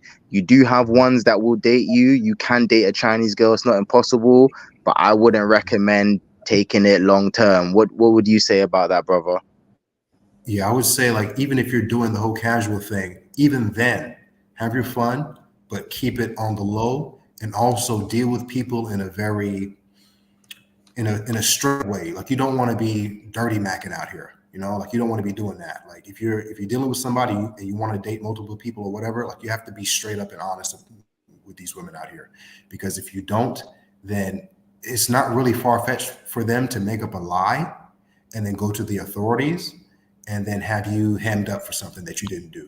You know, like I've heard about this 100%. stuff. You know, like I used to date this girl. She didn't do it to me, but after we broke up, she was dating this. I think, she was dating Keep an it African PG, guy. yeah. Make sure you code Okay, it, yeah. yeah, Code it, yeah. yeah. She was dating an African guy, and then something happened to where he was cheating on her with a different girl or whatever. And understandably, she got upset about it. But I think she went to the authorities on him, or she was talking to him about something, and she threatened him. She said that, I forgot exactly what she said, but it came back to saying, "Hey, I will go to the authorities and tell them that you have been dealing drugs, right? And guess who they're going to believe over you? They're going to believe me, you know."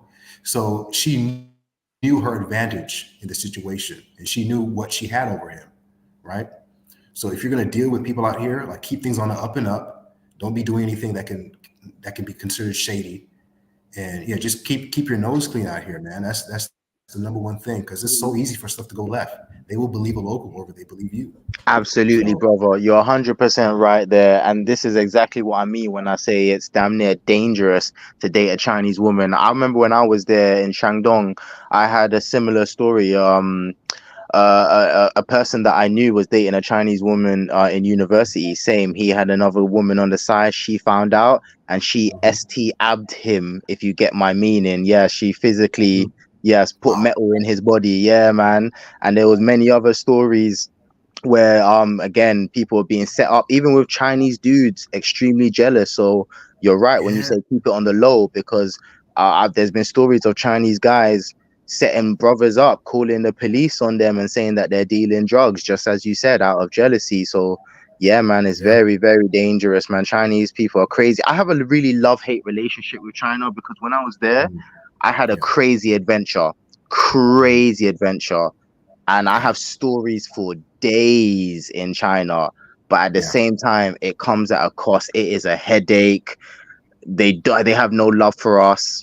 For the most Yeah. part, the women, you're just, fun as well. I don't Yeah. recommend it. And the last thing, IP, and this is my last bit. Before China's you say very so, good at keeping their dirty laundry quiet. So, on the world stage, everyone's like, oh wow, look what China's done economically in the last few years. But you need to remember, everything's blocked in China. The media's blocked. Everything's blocked without a VPN. They keep their dirty laundry quiet. And since they've done the one child policy, there are roughly 50 million men who will never be married in China. The UK is only 60 million. So just do the maths. That is a crazy number. So China right now, all throughout the villages and the rural areas, they're actually guilty of some of the world's worst human trafficking right now. China is Wow. crazy, my brothers. Let me put you on game. If you have to speak Chinese or be in the know to know. They hide this very well. So they are trafficking women all throughout the rural. I'll keep it as PG as I can, all throughout the rural areas and graping them to death. And once they're done throughout the whole village, the men are just graping them, and they just get the next victim in, the next victim in, the next victim in. Not to mention, China's full of AIDS right now, full of HIV all over the place, which they blame the Africans for, but it's got nothing to do with them. China is full of dirty laundry. So look, don't let the media fool you. This place has hella dark secrets. so basically, Baba, so when they that woman's STAB, that dude, what happened to the woman? Bro, she got off scot-free. She got off scot-free. It's Chinese over everything. Wow. He's just a foreigner. He should, and for them, he shouldn't have been dating and smashing Chinese girls anyway. Mm. Mm. Flipping heck. So we're saying that uh China appears to be have an animosity towards the West, and after hearing this stream, right, is it really true animosity? Because to be to have animosity against the West, right, you kind of have to like be wary of white people. But I'm hearing that Chinese people there's a lot of white worship there. So how is it that have any sort of animosity towards the West and America? Does that make sense to you, brothers? Bro, all right, I'll tell me what you think as well, brother. From what I saw when I was living there, Chinese people have a weird complex. They have a weird complex. They hate and worship white people at the same time. at the very same time. They worship them, they're jealous of them, they favor them, but at the same time, they hate them. And Chinese people are extremely insecure, extremely insecure. When you go to China, I don't know if you've experienced this yourself, brother, but it's always the same question.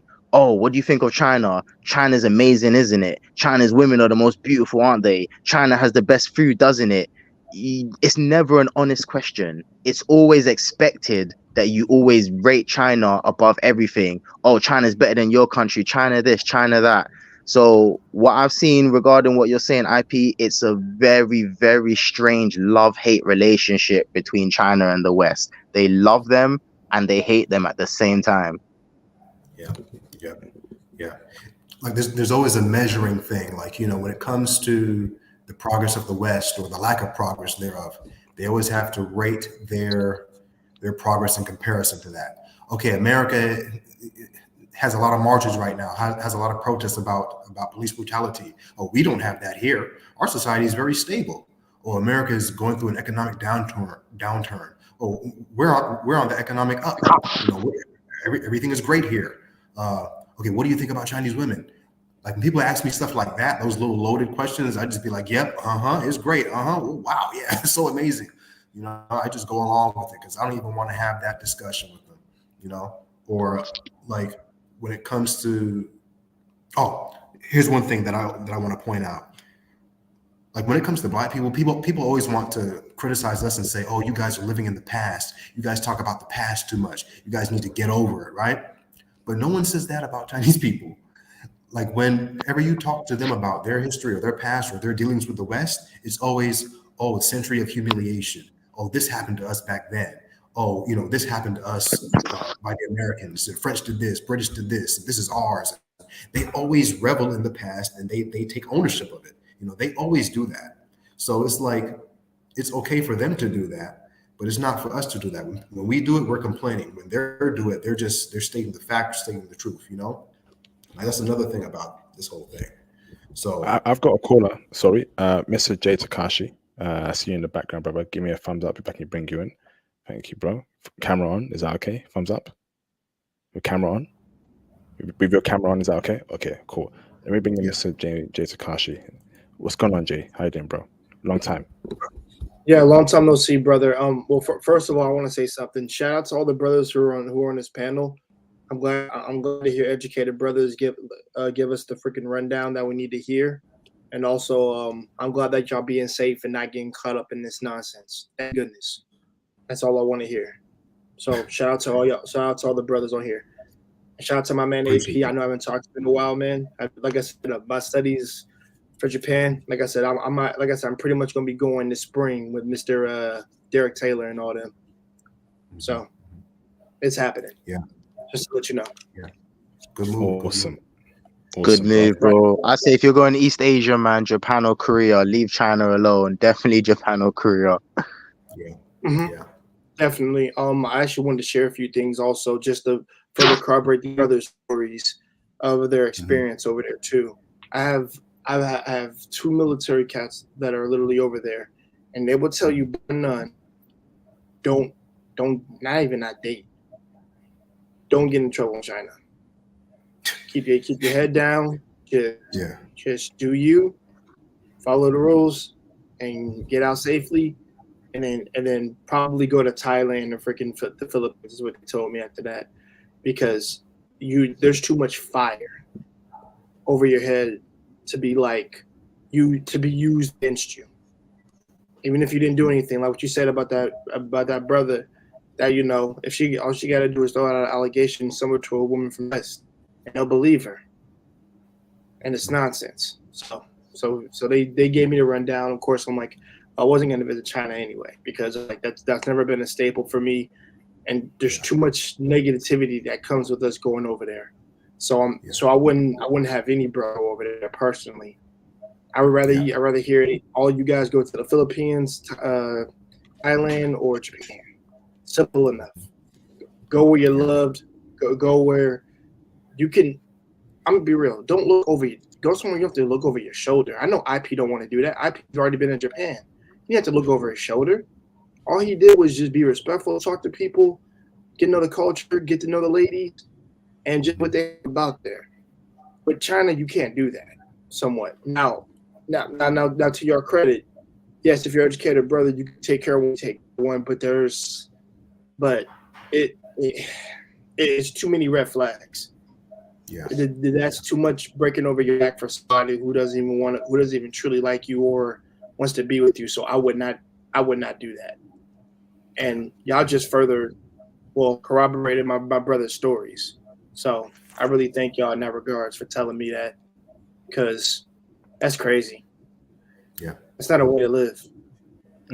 It's a difficult one, you know, bro. It's a difficult one because I'll sit here and I stand by everything I've said and what the other brother said. But even then, if I'm being completely honest, I don't regret ever living there. Like, I would rather have lived there and experienced everything I've experienced than not have. This is why I said I have a weird love-hate relationship with China.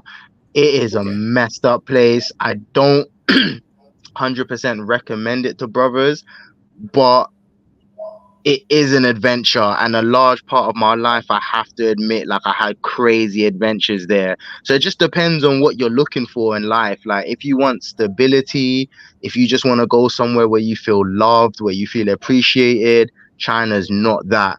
But if you're at a point in, like, I went when I was young, man. I was like, what, 26 when I went. I'm like 31 now. So at that time, like, I just craved adventure. You know what I mean? So if you're that way inclined, you will find that in China, but again, you just have to know what you're looking for. Yeah, same here. Like, I came to China when I was 26 as well, and yeah, when I first got here, it was like being in Vice City. You know, like you can Literally. you think you can do what you want. You know, like when you're fresh off the plane, I was just running wild doing everything, right? So yeah, I wouldn't take those years back either. But like you said, you do have to, once you get a little bit older, a little bit more wiser, you do have to be careful about how you're moving out here, because things can go south in a minute, man. So you really have to pay attention to who you're dealing with out here. But in the beginning, yeah, I think if you can live successfully here in China and manage yourself well out here, any place you go to in Asia is a piece of cake, you know? So going to Japan after this, going to Philippines, wherever, Taiwan even, easy. All the stuff about, oh, so-and-so doesn't want to sit next to me in the metro. I mean, I dealt with that here. I can do that. Oh, so-and-so, they're being racist to me here in South Korea, Japan. I got worse here, you know? So if you can make it here, as far as Asia, you're good. I have to second that quickly. I have to second that. That point there is so important. And this is no disrespect to anyone, but after China was my first ever exposure to Asia, and I wasn't there on holiday, I lived there. My mentality now is it is impossible to fail in Asia, whether it be Japan, Korea, Philippines, Thailand. Like, when I hear crazy stories of people it's not working out in Asia, I think you need to go to China. After you've lived successfully in China, everywhere else is a piece of cake. Trust me. Yeah. So you would say it's good in terms of like fortifying like the presidents of other places you would go to. So like it would help you fortify.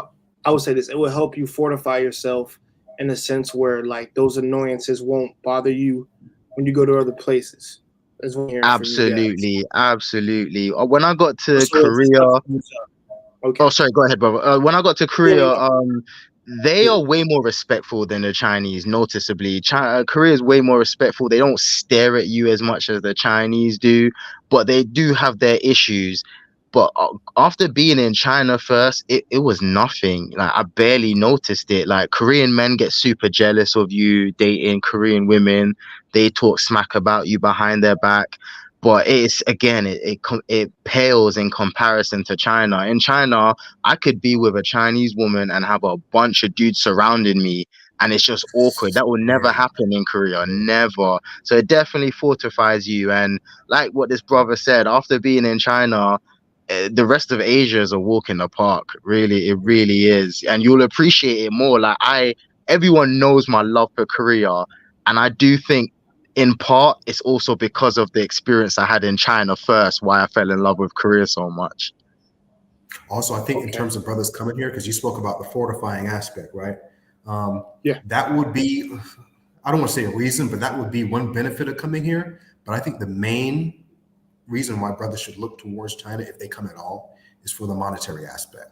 That's it. Like if you want to come out for, just build up a little savings, then I think it's good for that. It's good for that. Come out, build your savings up, keep your head down, grind, and then get out. It's good for that. In terms of Asia, I think it's the best for that.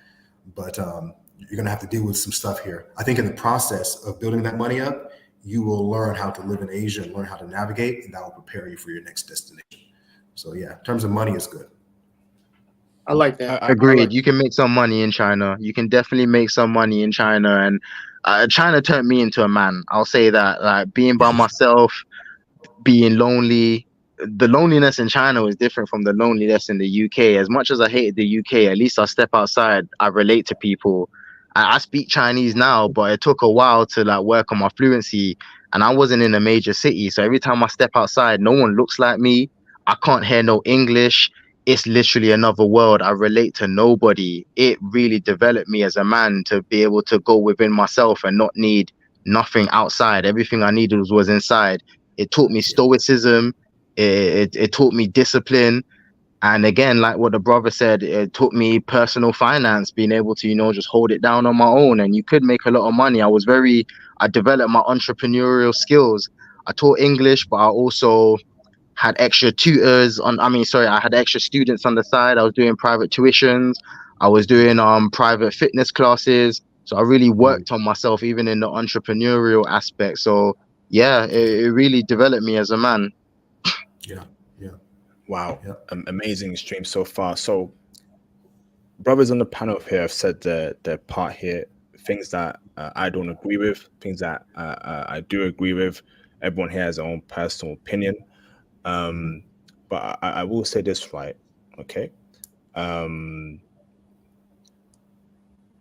Overall, China is on the red list for me. It's on the red list. But it probably even below the red list. It's just something that I think brothers shouldn't indulge in too much, in my honest opinion. It just seems like they just have animosity towards darker skinned people. It makes no sense, but I just don't want to give that time and energy just to a country that doesn't like us. I will also say this, right? There's Taiwan next to China. What do you know about Taiwan? Have you been there before, Dom? Yes, I have. I went to Taiwan in July of this year, right? So just to compare these two, here in China, if you talk about you're not supposed to talk about Taiwan, first of all. But if it is ever mentioned, then Taiwan is China. That's what they're going to tell you. But once you get there, like once I stepped off that plane into the customs going through all that stuff, I felt like I was in Japan, Like that's how it feels to me, coming from the mainland, going to Taiwan. Like just people's etiquette, people's manners, the way people address you and talk to you overall, it's a lot more polite than what you typically be used to in other parts of Asia, So first of all, there's that. So I think if brothers will choose to want to come to the Chinese sphere in any sense, either look to Taiwan, look to Singapore, or someplace along those lines. Taiwan was great. I mean, it's an island. They have a nice little vibe there going on. People didn't seem very hostile to me. Also, you have different ethnicities of people living there. You see a lot more foreigners in Taipei. They have their own indigenous type of people there. So you would see people who look kind of like, like kind of Hawaiian looking. So they're kind of used to interacting with different ethnicities of people, first of all. And just overall, Taiwanese seem to be more polite, So I think if brothers are intent on coming to China in some way, look towards Taiwan first and just get your feet wet before you decide to hop over to the mainland. Okay. When you were out there, bro, did you feel like Taiwanese women like black men? See, I wasn't too much on the dating scene out there because I was actually traveling out there with my mother. So my mother, she came out there to meet me. I haven't seen her in 5 years because of the pandemic, but she came out there to meet me. So I was mostly with her throughout the day and everything. But just my overall impression though of the women there and just what I saw, they seemed more like they would be more receptive. You know, I saw a lot more foreigners out there. They're not shut off from the world, so I would assume they would be more open to dating brothers out there. Not by much, but I think a little bit more. Question to Calvin in the live stream chat. Calvin, if you've been to Taiwan, Calvin, do you feel like, as an Asian man, Calvin, do you feel like Taiwanese women, from what you see, from what you've heard, do they like black men, Calvin? Are they open towards black men? And be honest, Calvin, and I'll try and obviously be as transparent as possible. What's the scene there, Calvin, or is it another haven for white men, Calvin? Just want to know, bro. Awesome. So we're going up to 2 hours. I'm happy to go on for another half an hour or an hour, but Dom is here for 2 hours. He is a busy man, so we got 5 more minutes. If you have any questions for Dom, so call in if you have any questions for Dom. Anyone in the panel want to speak to Dom, now's the time. Or anyone wants to chime in further on this discussion. Got you. There was one thing I wanted to talk about, Brother IP, with the Taiwanese women particularly. I think I told you, I've recently ran into 2 brothers who are married to Taiwanese women. And the crazy thing is, I think they one was in America already when he was already dating her, and they moved back to Taiwan with her.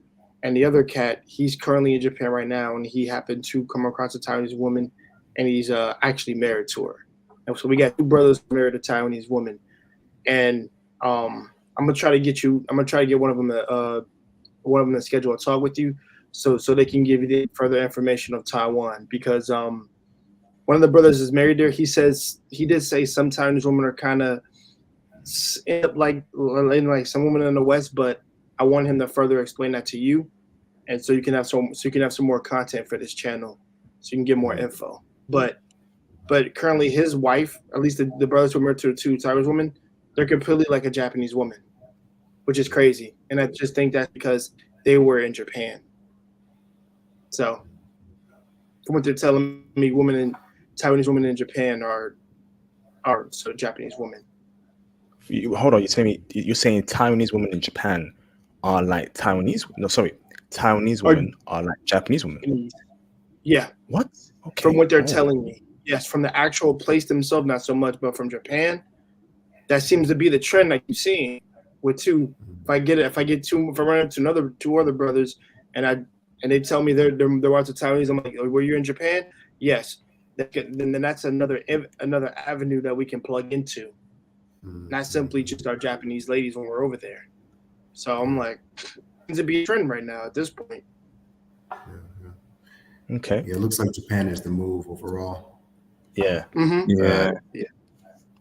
IP regarding Taiwanese women, I've never been there. I never dated any myself, but I have 2 brothers in my mother's church actually that are married to Taiwanese women, and they seem very, very happy. I'll be honest with you, they're Christian Chinese women, and they're good, man. Both of them have little mixed race kids right now. And yeah, man. And I remember actually, so I was working concierge for a while before I landed my IT role this year. And in the building I worked at, there were 2 Taiwanese women that moved in together, and all their Taiwanese friends used to come visit. And at the time, they didn't know that I spoke Chinese. And I would often overhear them constantly talking about how handsome I am and how I'm complimenting my skin. And then I started speaking to them in Chinese, and they were absolutely gobsmacked and shocked. And I could see the embarrassment on their face because they were speaking freely about me this whole time, but it was positive things. So from what I'm seeing, Taiwanese women seem to be cool and way more open-minded than your standard mainland girl. Yeah, brother. How did the people in your church, in your mother's church, brother, meet those Taiwanese women? If you have any info about that, bro. They attend the church. The church my mom goes to, I haven't been in years, but it seems to be pretty international and mixed. And you know what's so funny? There are a lot of mainland Chinese people in this church, and out of all the different international people, they don't mix with no one. You get the odd few Chinese girls that might marry a white dude, but even then it's not the one. And yeah, they stick to themselves. Even in church, man, they can't change their ways. They stick to themselves and barely congregate with other people, the mainland wow. ones. So basically, brother, those two brothers met the Taiwanese wives in the church. Yep, correct. Oh, okay. Ah, okay. Question, Dom. Yeah. I'm not sure if you heard, like, so in China right now, like, I don't want to warmonger and speak fair, but anyone who wants to go to Taiwan, go ASAP, because there's danger looming in the air. So everyone knows that China's been wanting to take back Taiwan for a minute, and they're looking for any excuse. And right now, it looks like the perfect excuse will be coming soon. So in China right now, they've practically just like destroyed their farming. They have something called the farmers' banks, and basically all the farmers' money, the Chinese government has seized it as government property at the moment. So there's been a lot of rioting regarding the farmers. So China is one of the largest importers of food right now because they're having an issue with their farmers. Now, a country having a food shortage, that is the perfect excuse for an invasion. So I'm just saying, brothers, anyone who wants to go to Taiwan, go now, because the tension between Taiwan and China is growing imminently, and China's looking for any excuse. And with this new food shortage crisis they're going through, yeah, you've been warned. Yeah, like if you want to hit Taiwan, yeah, definitely hit it now. 'Cause that's why I went in July. Like, look, I don't know, anytime this thing can go south, right? So let me just get in now and see it before anything happens. And I will say, if you go to Taiwan, Taiwan is beautiful, man. It really is. Like, there are beaches not too far from Taipei. It is beautiful. So you definitely should go check it out. But I hope that doesn't happen. But yeah, it does seem like a probability in the next few years, at least, something could happen. So yeah, that's why I wouldn't, as beautiful as Taiwan is, I wouldn't put it at the top of my list, because there's always the looming threat of some sort of military operation happening there, and you don't want to be caught in the middle of that. I think overall, Japan just seems a lot safer politically, economically, and just period. Yeah, I'm agreeing with you. I got a brother over there that's married to a Chinese woman, and he actually has a kid over there. And I've kept in contact with them for the past 3 weeks about that. And I told him, I said, hopefully nothing happens where it gets too bad, but at least you got at least a couple of brothers over there that I hope you get it when you get back over to Japan, so you can have your own place. He's actually buying a place over there to be on the safe side. I said, hey man, just get it done as quick as you can. So like you say, yeah. I mean, wow. Things could not go south. I mean, because they've been talking about this Taiwan take back thing for the past few decades, right? So I mean, things could not go south, but there's always that what if, And it seems like now, based on the geopolitical situation, the chances are higher now. Like if they would want to go in now, I mean, America's weak right now, So if they wanted to take it back, now would be the chance. So. I don't think so, Dom. I think America would still, and it won't only be America, it'll probably be NATO, because that's near World War III. NATO will join in to protect Taiwan. I know UK has some sort of links to Taiwan as well. I don't think China will take Taiwan easily, especially with their economy as well, which isn't doing too good. It's a disaster now. And I think in the next 5 years, it probably won't happen as well. I don't think they can take Taiwan. I don't think so. I hope you're right. If they tried, they would fail, in my opinion. Yeah, brother. So. IP is like this. It'd be the same as if they try to take over. If they because if it tries at Japan or any type of way, like just as hypothetical, if they do that by treaty, America, we're orders to bind to protect Japan. That's what that is. Yeah, and they've not fought a war in a long time now. If you were saying Russia might try and take Taiwan, I think there's a possibility they could do. They're battle ready. They're grinding it through Ukraine, and if they win the Ukraine war and they go for Taiwan, I think they could do it. They're prepared now. They've got that experience in a recent World War that has modern technology with drones and all these new tech, right? China hasn't fought a war in since World War II, if I'm not mistaken. I don't think they'll take Taiwan. I think America would put that down in an Step instant. in. Hmm. I mean, I hope because they're probably close to either Japanese. I wouldn't say their borders, but close in their waters. Then it's like, okay, you're invading, and then they'll call for it, and then the American will call for pickup, and then they will be over there, probably within the hour, if they have to. So yeah.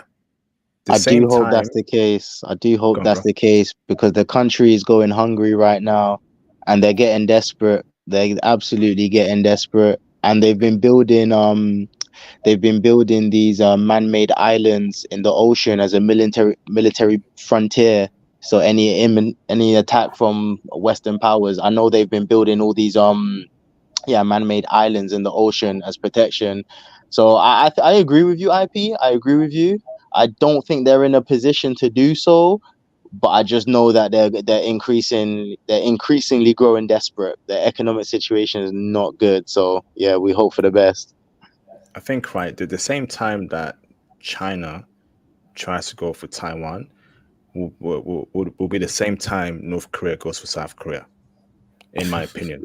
I think they'll do it at the same time, and I still think that America has a stronger military than China. Okay, Yeah. America is kind Overall, of battle ready. Overall, they've done the Iraqi war, came out from Afghanistan. America they know what they're doing. However, I feel like if North Korea goes for South Korea and China goes for Taiwan, that would be tricky for America. NATO will definitely come in there. That's World War III right there. So hopefully it doesn't happen because we don't want any war. I hate war. We've seen a recent war in a particular country. I won't mention their name because I don't want to. I think it's very iffy there.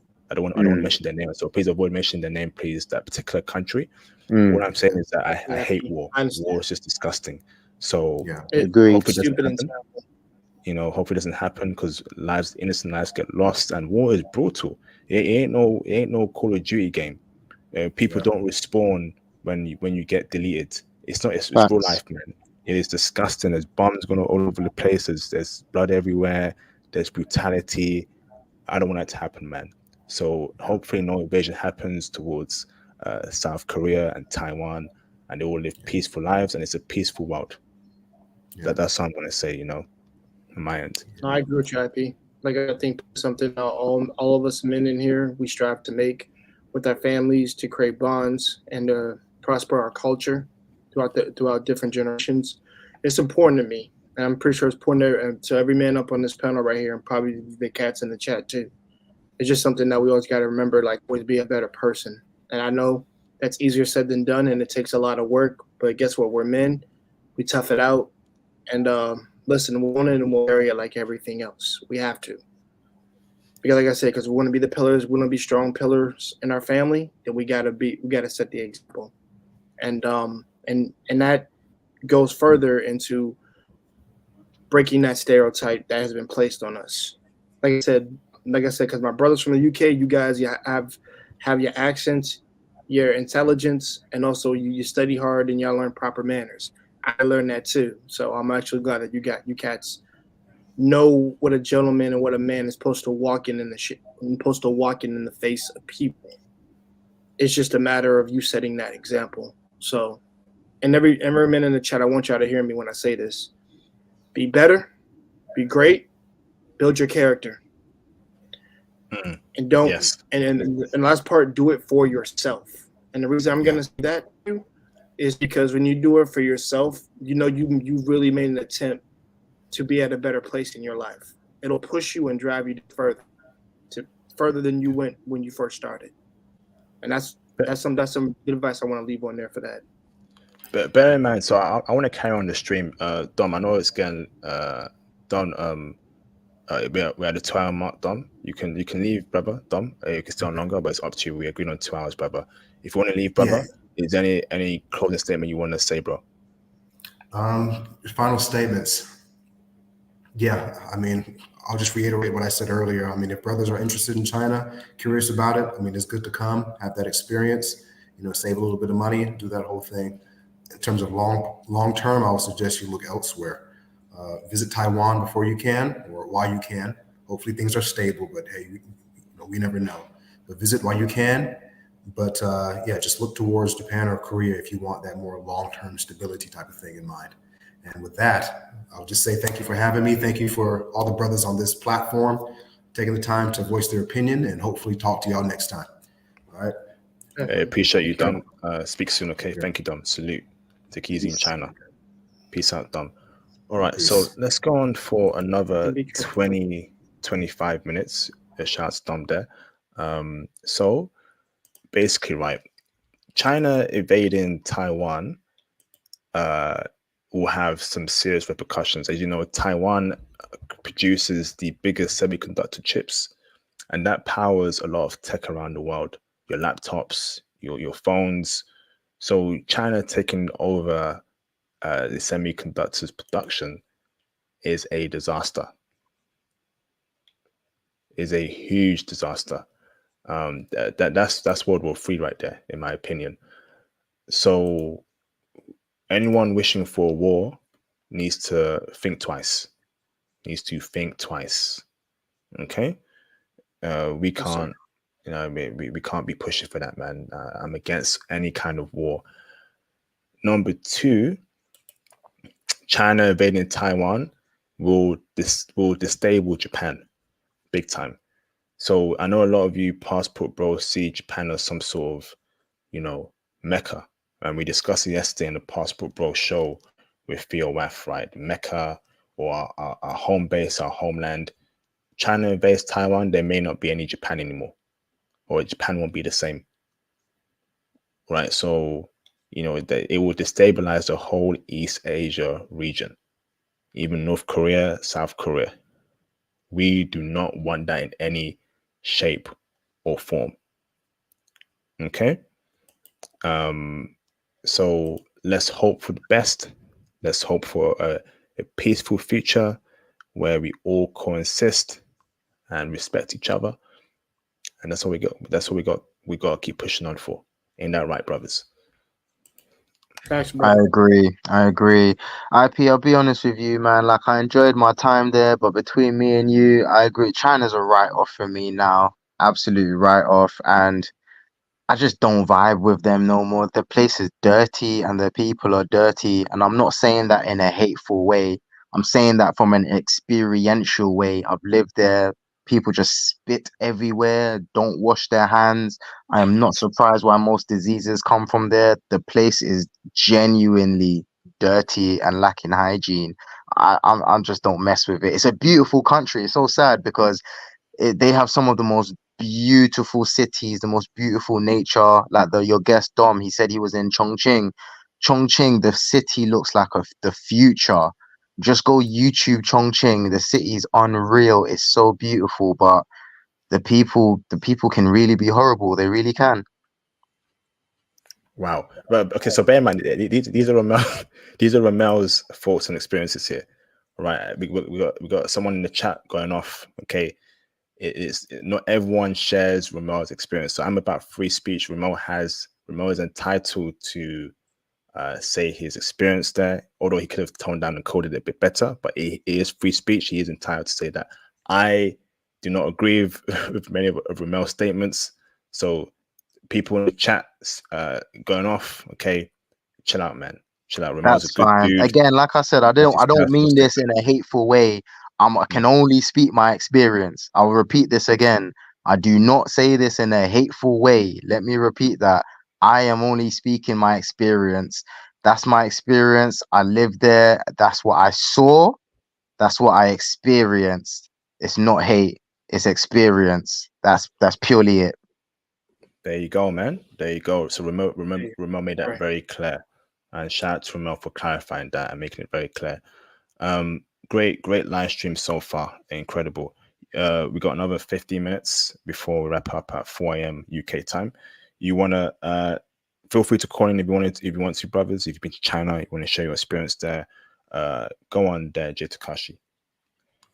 All right, I got you, my man. Listen, shout out to everybody on this panel. Shout out to Dom. Shout out to the brother below me, Mr. Ramon. Like you freaking rock, brother. I'm glad you got something out of the experience.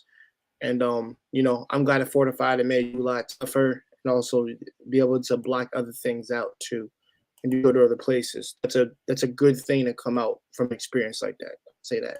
Like I said, as long as you Thank you, got some brother. I knowledge, appreciate you. because I tell everybody that's what matters. Because like I said, I'd rather brothers toughen up before they go to new places than to just go there.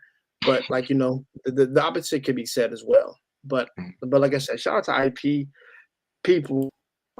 People keep subscribing and share. Like I said, share this man's channel and his videos for the people who are like-minded like us. Because this man is giving you the downloaded information and actually giving you the details you need to hear of certain places that are not lost hopes for you, which is good. Because like I said, I think a majority of us will be congregating in Japan. Let's just keep up there. And hopefully, listen, all y'all cats who want wives are married and have your own children, and y'all building your own little village, your own family, which is something I love and respect for each and every one of y'all to have. You are about I that. agree. I Yeah, agree with you. because like I said, It's everybody wants to interesting, be. IP. You know, I'm not looking at the chat. I'm just focusing on you brothers here. You said it was going off. May I reiterate, like, I believe in balance, brothers. I believe in balance. And you're not seeing me here slandering China. Like, I don't know what's going on in the chat. And anyone listening, I've given you two different sides. And I've very made it clear that China is very polarizing. And I said I have a love-hate relationship with China. So there is no hate here. I've said many things I love about China. But at the same time, no place is a utopia. I have to be honest. I've got to give you the real. It's not about just saying, oh, China's great. It's not just about saying China's bad. And in the time I've been here, I've told you what I find was amazing about China. And I've told Mhm. you what I find to be disturbing about China. It goes both ways. Very true. Yep, yep. I Very can true. back up Ramel there. Ramel has said some great things about China in previous streams, in other conversations that are not about China. That is a fact there, and he has said that it made him a better man, it made him stronger. So it is what it is, and Ramel made that very clear. So he's made his voice very clear, and all we can do is take his word for it. So thank you, Ramel, for clarifying that. So yeah, this has been an amazing stream. For me, China isn't for me. So I think when it comes to East Asia, Japan, South Korea, Taiwan, I need to explore even more. I had plans for that, but it fell through. But no worries. That we got to move on from that. So definitely interested in Taiwan, maybe Hong Kong, but that's under China now. Hong Kong, unfortunately, those three there. But Japan particularly is the best place in East Asia for Black men. Not perfect, but definitely very doable. Yeah, yeah. That's all we can say.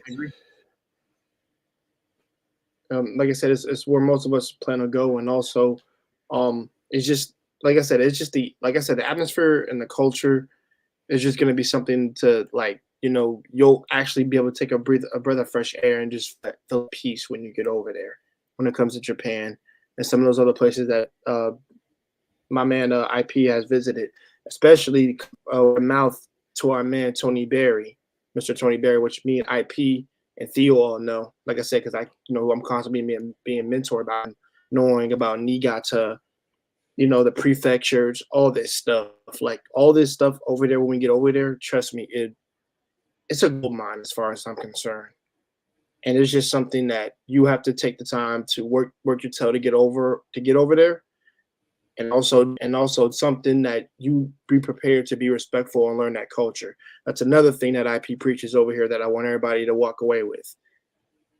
If you get to a place, respect the culture, respect the people, don't be disrespectful like the quote unquote clowns over there that they got rid of. Rightfully so. I don't want anybody ruining stuff over there for brothers, especially educated good ones who just want to chill over there, have lives, and just have a great time. Because let's be real, that's something that we all strive to make. become and the have. So, hey man, listen to IP, listen to the brothers on this panel. And I'm done preaching for the night. Subscribe to my man IP. Hey, thanks for that. Good to see you, Jay Takashi. Hope things are going well on your end. And I know you're still super interested in Japan, and I hope the Japanese studies are going very well. I think Japan is your mecca, is your homeland. What's your plan for Japan, bro? You're looking to find a good Japanese woman to wife. I think you were dating a German chick, right? How's that going with her, bro? No.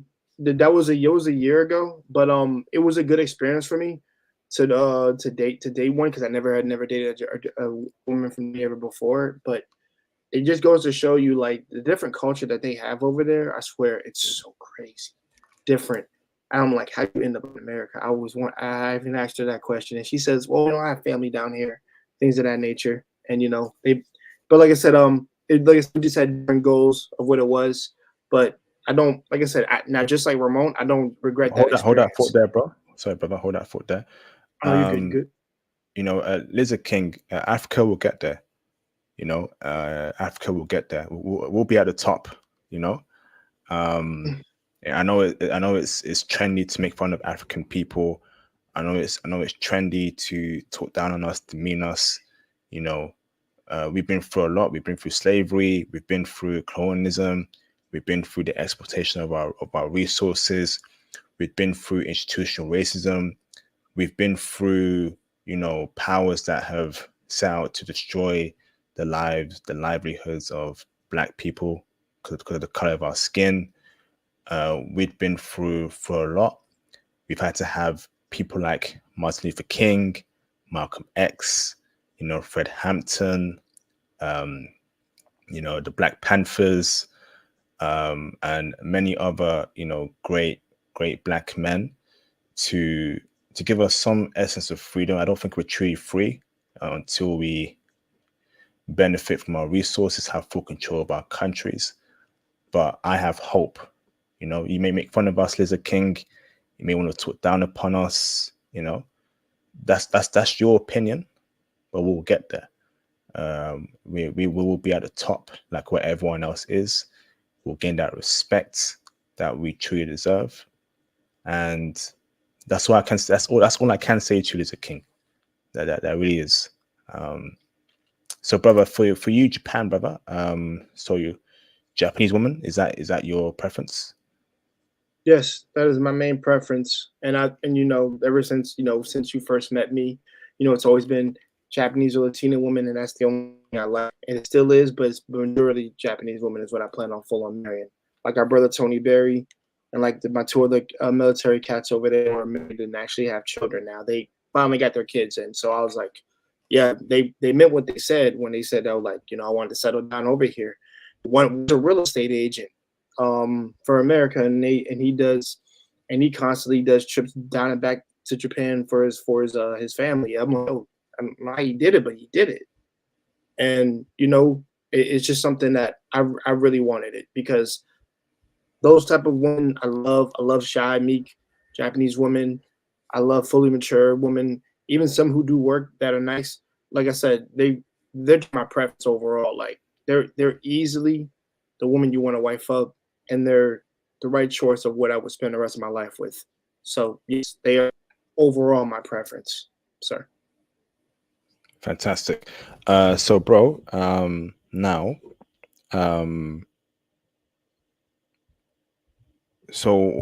what's your plan to move to Japan? What job are you looking to get out there? What's your plan, bro? And is that next year or 2025? Oh no. My plan, I'm actually going for a visit next year, this coming next year with Derek Taylor and them, because brother Tony Berry told me that that there's a chance for me, for all the guys that actually grew up to go. So I was like, you know what? I've got my money. I waited long enough. Let me just go over there for a visit, and then I'm gonna try to be there for two. At least I actually want to make a 2-week thing. Actually, I'd like to be there for 3 if I can try to, but 2 weeks is what I plan on doing. And he said just pretty much just get a feel for what's over there. And man, I'm gonna probably be a kid in a candy store on the inside. I ain't gonna hold you, IP.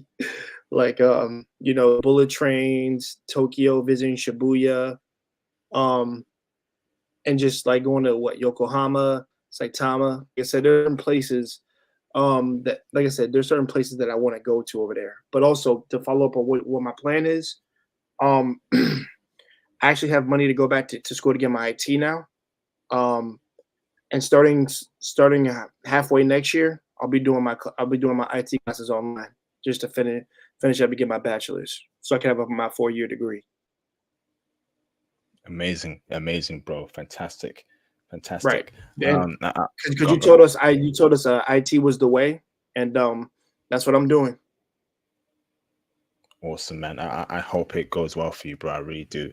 Um, those two friends of yours that are now living in Japan, have Mhm. they? Did they? Was it an IT job they found out there? And was it an English speaking IT job? How did they move out there to Japan, or did they marry a Japanese woman they met in America and got sponsorship? They met him in Japan, but they had originally had their 4-year degrees already, and they were part military. So what they did was they went back and went to school. One actually ended up being an English. Funny enough, a Japanese teacher. He ended up being one. Actually, ended up teaching English, and on the side, he does an IT job for America. So he actually works for America and Japan. Now the one he does, it's remote. It's what is that? I forget that. You remote from home. So you work IT remotely from home, and also but you still get paid. So it depends on, like, you have to be back maybe like every 3 or 4 months, something like that, and then just for a meeting, and then you can go back over. So so that's what he did. He's constantly had, and then after that he met his lady, kind of like through his job. And what years later they got married, and that's kind of how it went for him. And my other guy, he basically, first of all, he didn't even get a job here originally. He was just military, and then they started for a while. Then he fully married her, and then he decided to become, like I said, he actually decided to become a real estate agent over in America. And he actually started to own property and land similar to my man Tony Berry, and in the country area of Japan, where like near Niigata and those areas. And like I said, he bought up some land, and that's how he makes his money. Like, he gets paid through America, and it gets converted into yen over. It gets converted to yen over there, and that's kind of how that's kind of how he did it. Actually, he told me the full on story. He was like, he even showed me pictures. I'm like, yo, he was lying. He's in the suit out there, actually making actual real estate, and just having a great time with his family now. Nice. He just had his wife just gave birth to a son. He got his first son just last month. Congratulations to him. Yeah. So the real estate stuff, right, brother? Is he buying up land and building houses on the land, or just to hold for generational wealth? What's he doing with that land he's bought? He's building he's actually building a house over there, and he's building it for generational wealth as well, because he wants to pass it on to his to his kids, things of that nature, and also for coming generation. That's what he's going for, and that's something that inspired me, similar to what Tony Berry told us, because that's what he did. It took him a while, but he owned his land. He finally got hold of it, and it was something to pass on through the marriage of his wife and her family's father, passing it on to them, just because he respected their culture. He loves them so much, and also it's his right as like, I guess, the son-in-law to actually take hold of that land and actually have it, and just to pass it on. And I'm like, like there's a lot of stuff that goes in the cultural aspect of us marrying Japanese women, of like the benefit that we get, and also, but also, guys, I'm not saying we should manipulate it. I'm saying we should use it for the right reasons. If we're gonna do that, like I said, if we're gonna be men of character, we got to do that.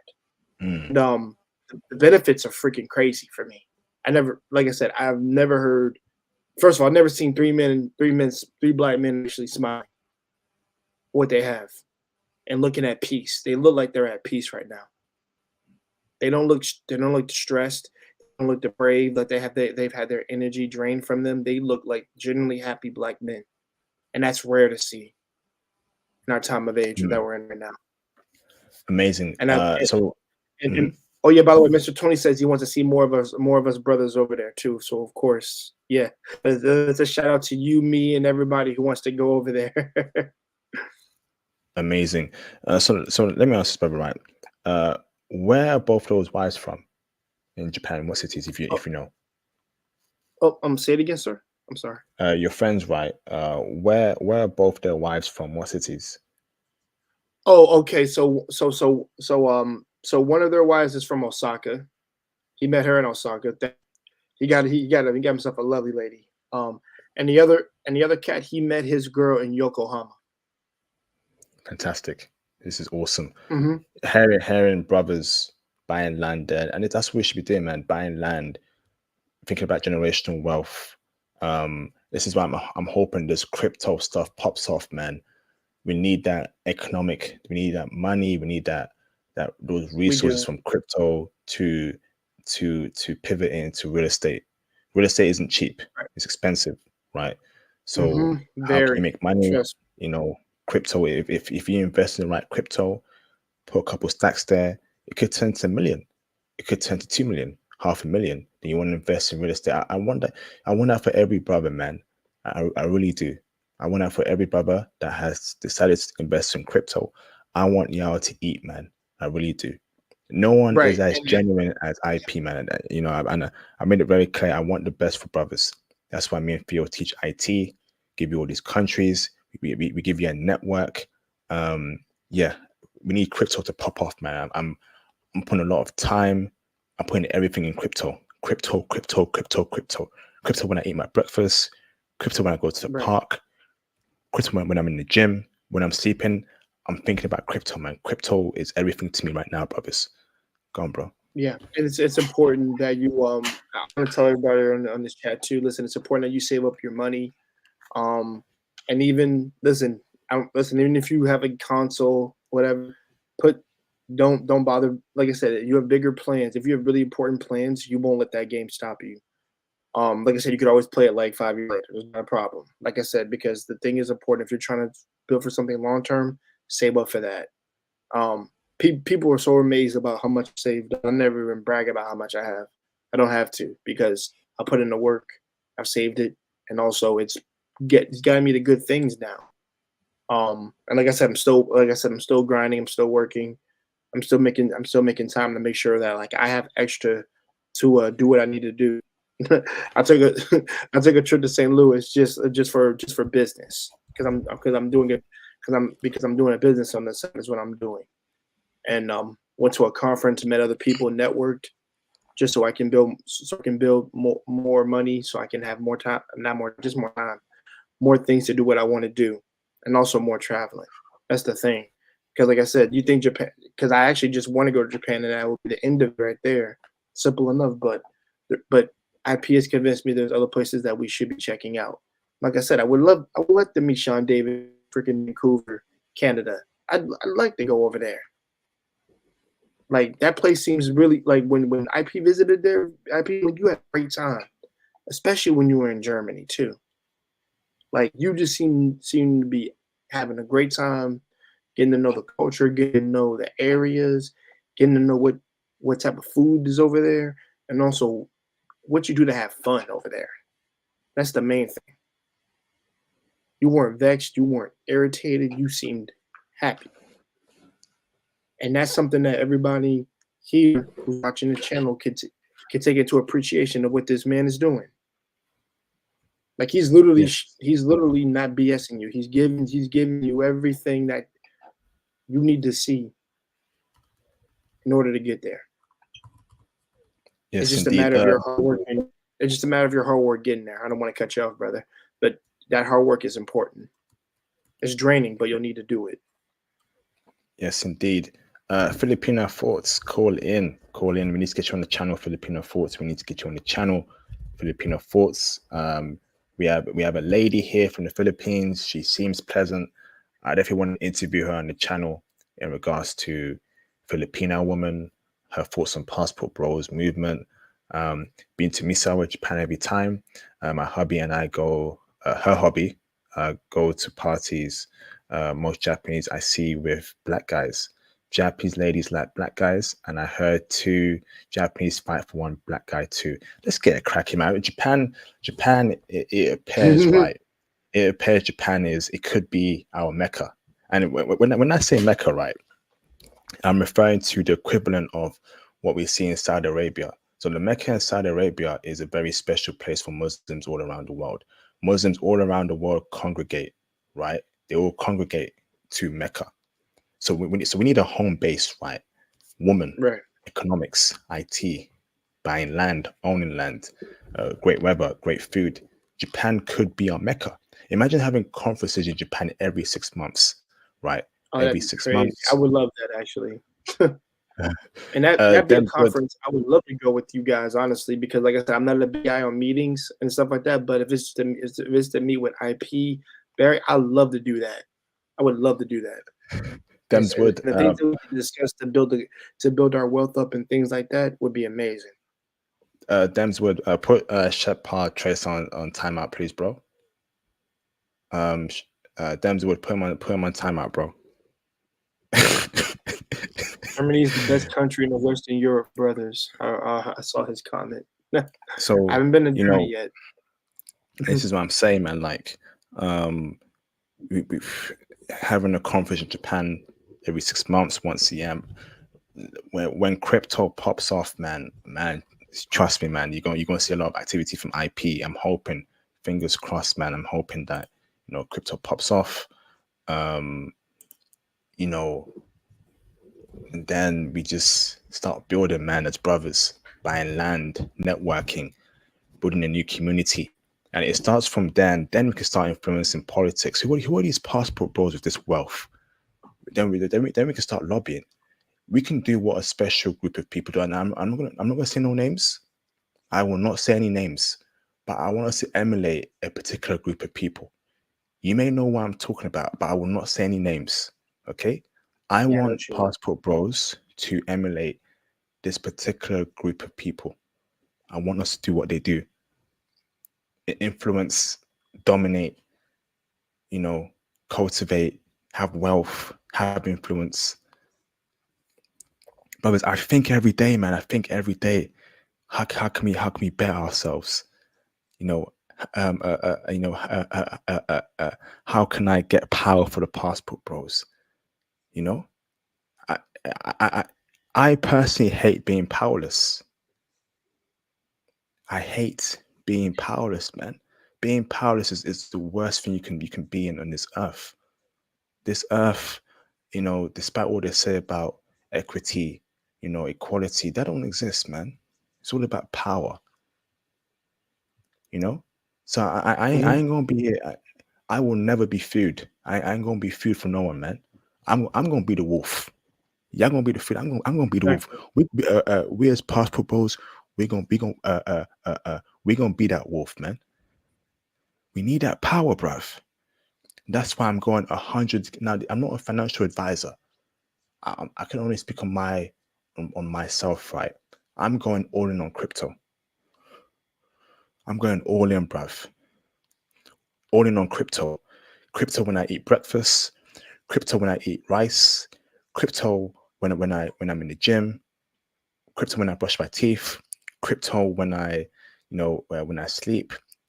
Crypto when I got a bad foreign chick right next to me. It's crypto, bruv. Crypto, bruv. It's crypto. It's crypto from now on until it pops off next year, man. I'm researching. What's next? Brothers, I'm researching for you, brothers, man. Because if I find a coin that I feel it may do well for brothers, I'm gonna let y'all know, man. I'm gonna let y'all know, bruv. Collective wealth is better than individual wealth. Why do you think I did that crypto stream, 2 weeks ago? I could have kept all that intel to myself, you know, Mhm. but I'm sharing that intel for everyone because collective wealth is more important than individual wealth, man. Jake Takashi gotta get that millions. Dems Wood gotta get that millions. Romel gotta get that millions. Theo gotta get that millions. J Bones gotta get that millions. Ozzy gotta get that millions. Bala Jalal, Ronald Taylor gotta get those millions. Ain't playing no games, brothers. A Right. 100 passport bros who are all millionaires. That's when we start moving mountains. That's when Earth starts splitting in the middle. We start having dinner. We start thinking big. That country there, invest here. We start wearing suits. We start moving like boss mofos, man. We gotta get that money. You hear me, brothers? You hear me, brothers? Facts. You hear me, brothers? There's a lot of right now. I got fire in my belly right now, brothers, man. I'm pumped up I'm pumped up right now. You know, like a mofo right now. Up in this mofo right now, brothers. This is it, brothers, man. 2024 is gonna be probably the best year for passport bros. Dream big, think big.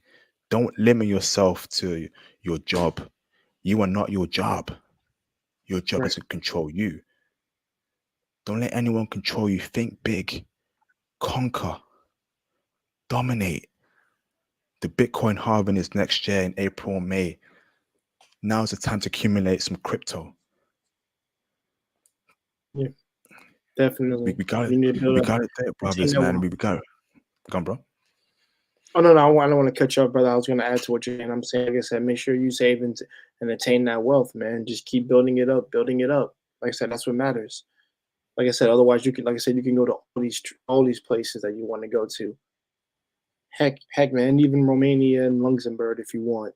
Like, yo, come on. Before you even decide to settle down like this, that's why I said travel the world. That's actually is a beautiful thing. I ain't gonna lie. Like I said, I haven't been on a plane in a while. I recently got on one. I realized like what I'm missing out on.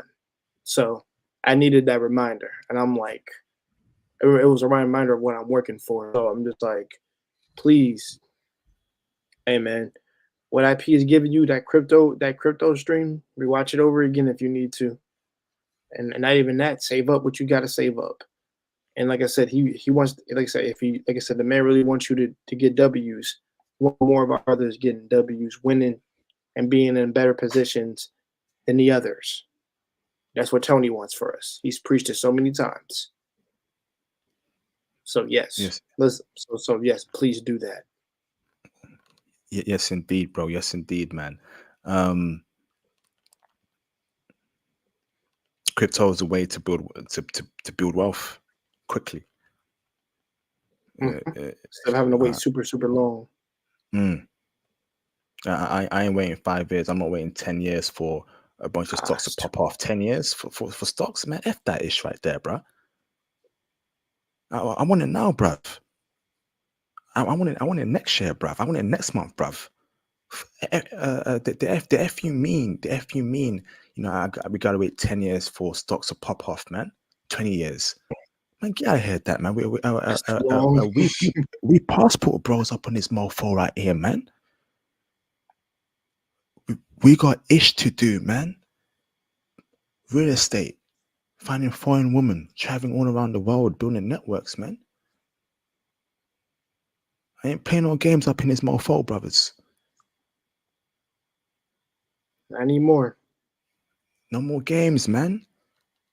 No more games, fam. No more games, bruv. No more games, fam. You get me, yeah? You get me, brothers? Yes, brother. Conquer, conquer, conquer. Crypto. It's gonna be crypto every day on my mind, man. Crypto on my mind 24/7, man. Crypto on my mind more than a bad half black, half Brazilian, half Japanese chick from Sao Paulo, brothers. No cap. I think about crypto nowadays more than foreign women. It's crypto. It's crypto over everything, man. Look at IP giving you that crypto game, that travel game, and IP changed a lot of lives, man. And IP gonna change more lives, man. Up in his mouth phone, man. Crypto on my mind 24/7, bruh. Crypto on my mind 24/7, bruh. The crypto a day, bruh. Crypto, bruh. Ain't that right, man? That's facts. Ain't that right, Jay? Crypto, man. Yeah, Jay, you into crypto, bro? Yes. Started last year. So yeah. Okay, brother. Oh, nice. Oh, what crypto do you own, bro? Oh, say it again. You said from where? From what? From where? From last year. From your last Okay. stream that I listened to. It was last year. And that's when I started to get into crypto. I invested in Chewy, I invested in the Tesla, like other pretty much places that where crypto was going, which was good for us, and what was depicted to go higher throughout the year. So Okay. yes, And I'm keeping track of it. what coins are working well for you, brother, right now, or do you think will do well for you?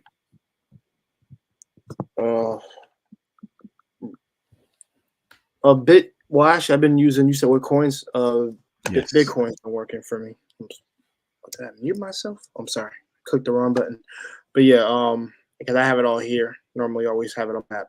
But yeah, like I said, I normally use Bitcoin. I use Coinbase. Those are my main apps that I use to get my coin from. And also, it just every now and then I put like 100 into a different place or a little bit more, and then I tend to get a lot more back.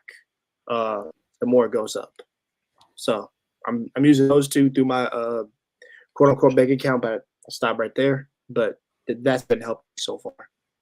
And your one and the other stream that you did, I never got a chance to finish the whole thing of what you were talking about cryptocurrency, but I watched like half of it, and I was like, I have to go back to watch the rest of it because there was some information about some other places I invest, and also what place and also what more I could add. Okay, awesome, bro. So you're mostly focused on Bitcoin. Yeah. Awesome, man. That's fantastic, man. That's fantastic, brother. That's it, man. That's it, bruv. You see, next year. That's it, man. So I'm gonna have to let you go, Jay. I'm gonna say my closing statement. Do you have any closing statements, Jay, before I let you go? All right. So my closing statements right here, and listen, guys. I love this channel. I love what it's turned into. I love IP giving this information to everybody. I love brothers coming to giving the information, and also, I love that you guys have something to strive towards, that you're actually working hard for. That it's not in vain. Do your best, and don't give up. Gambate. Pretty much in Japanese. Don't give up. It means you can do it. And and to my brother IP, man, listen, brother, keep working hard. Keep like I say, get that rest. Work. Make sure you're healthy. And hey, man, keep preaching the word, man. Yeah, like I said, you always got my support, and I always like to push brothers on to your channel over here. With that being said, man, oyasumi, jamata. Jamata. Arigatou gozaimasu. Arigato kyodai. Thank you, man. Take it easy, Jay. Awesome. Shout out to Mr. Traveling Tony for the $499 super chat. I appreciate you, Traveling Tony, for the support. Why are brothers so focused on non-black countries? Pro-blacks focus on beyond Africa. I moved to Tanzania, love my people. The self-hate is real. Damn. Okay. Wow. I mean, Tony has let us know how he feels, man. I will say this, Tony, right? I will say this, right? We want that global perspective, and Tony, bear in mind that a lot of brothers do prefer non-black women, or some brothers just have a they're like all women. They're like black women, white women, Asian women, but they have a particular preference, towards, let's say, a racial group of women. Number two, bro, right? Africa ain't doing too good, man. Not fully developed. Hard to have some sort of, footing there, bro. Um, so it's tough here, brother. Whereas Japan, that's a developed economy. They got some love towards brothers, So I say that's it, Tony. But I get your point there, Tony. I mean, you're doing great things in Tanzania. Hope you continue to do more great things there, Tony. But yeah, maybe we'll have a discussion in the future regarding, okay, is maybe Africa our true Mecca? Should that be the promised land for passport bros, Tony? But we'll discuss soon, Tony. Appreciate you, bro. Awesome. Filipino thoughts. Can you turn your camera on in the background for a second or two, just so I know you are Filipino thoughts? And obviously, you can turn it off after, before I bring you on in the panel. Just a quick security check-in procedure, Filipino thoughts. So that there should be a webcam option. Just switch off for a second or two. Because we have a lot of trolls that come in trying to pretend they're someone else. I'll wait for you there. Shout out to Mr. M6205 for the $4.99 super chat. No self-hate. Why do I have to go only to Africa just because I'm black? Also, Africa not doing too good. Love my people, but let me explore the world. That's a great point there, M6205. How do you feel about that, Traveling Tony? Shouldn't we have a global perspective, Traveling Tony? Have that, full-on perspective, or it's up to you there. Okay, let me bring in Filipino thoughts in the background. Okay, let's go. Filipino thoughts, you there?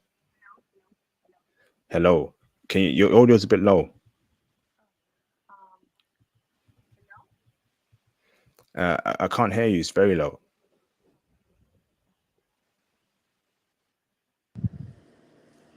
Hello? Hello? Yes, Hello? much better. Hello, much better. How are you doing, Filipino thoughts? I'm doing well. Good to meet you, Filipino thoughts. Thanks for calling in. Okay. Awesome. Are you currently in America, or are you in the Philippines? I'm in America right now, in Arizona. Fantastic. Yeah, thanks for calling in, Filipino thoughts. Obviously, I'm going to end the stream very soon, but it's good to speak to you and have that brief intro. Okay. Welcome. How did you come across the channel? Well, I usually watch most of it like about Philippines, Filipinas, and trying to join about the live chat about Filipinas. I'm trying to, because sometimes people talk shit about Filipinos and Philippines, so I have to defend my country and Please avoid those swearing, please. Filipinas. Yes, because on my ground right now, I handle my marriage and I'm handling who our Filipina is, the real Filipina. So some other people experience about Filipina is not good and sometimes good, bad, or something's good, but I'm here to defend my country and my fellow Filipinas. No, That's that's a what I great do. statement there. No, thank you there. Filipino thoughts, please avoid swearing, just so we keep it PG for YouTube. Oh, I'm so sorry. I'm so sorry. No, it's all good. It's all good. If you're a Western woman, Filipino thoughts, you probably tell me to shut up. It's my mouth, it's my body. But I love the respect you just gave me right there. So I'm that's really sorry. I'm kind of like used to talk about, because when I talk to here in America, people, I'm kind of like, oh, okay, it's okay to talk about it. Oh, I forgot. We're in YouTube. I'm so sorry. No, it's okay. It's okay. Okay. So no, well done for doing so. I'm guessing you came across my channel by the algorithm. Yeah. So welcome here. So I've got two questions for you. I think so. so let's get you on the channel for an interview in the future. We've Oh, already, sure. we already Yeah. had that communication set up. You just get back to me, please. I've messaged you back. Okay. Number two here. What is your feeling about the passport bros movement? You know, men who want to leave the West for a woman abroad, particularly in the Philippines. Well, well, I get married when I was 22, and my husband was 22. He's in the Air Force, so it's Is he been black? doing. He's a wife. It's been. I'm sorry.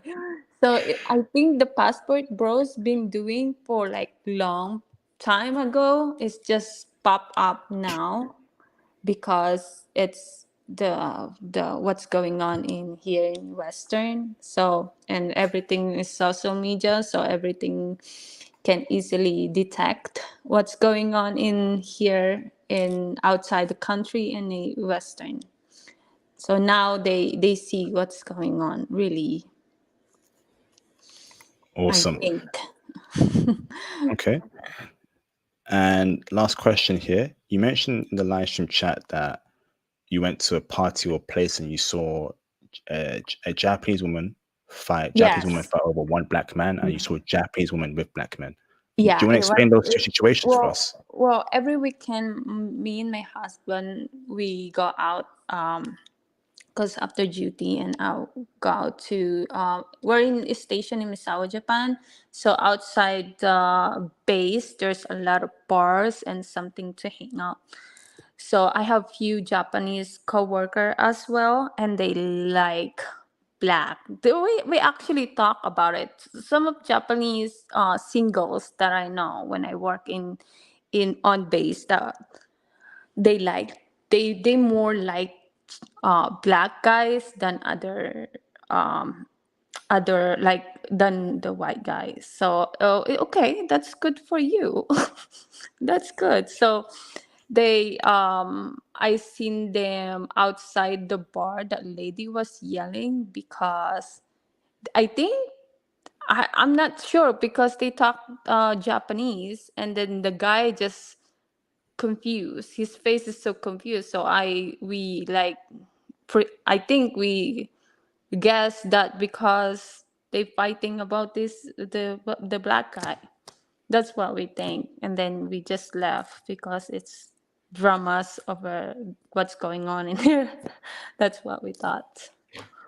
Why? So, from what you've heard, from obviously from what you overheard, right? Why do Japanese women like black men? I'm assuming you're in California, where there's a lot of Japanese people there. I'm not sure. Well, I have a friend, a Japanese single girl, that my coworker friend when I was working in Misawa. She think it's that black guy is cool. That's what she think. They cool. They interesting. That's what she said. Okay, Yeah, amazing. they like the music as well. So they act like black guys too. Those Japanese I know they act black guys. Like okay, that's your tea. Okay, that's good for you. So okay, so sometimes I saw her hanging out outside and with the friends with group of friends. So she literally target black guys. Yeah. Amazing. Amazing. Okay, I have to drop your Filipino thoughts. I need to end the stream now, but let's keep in Mhm. touch and let's get you on the channel in the near future. Okay. All right. All right. Thank you. Thank you for inviting me here. No problem. Speak soon. Thank you very much. Thank you. Thank you. Awesome. That was Filipino thoughts for calling in. Fantastic. Um, so, oh, Demswood says here, pro blacks are losers and deceitful. They are secretly into porgs. What? You telling me pro blacks are secretly into porgs? Press a one in the chat if y'all like porgs.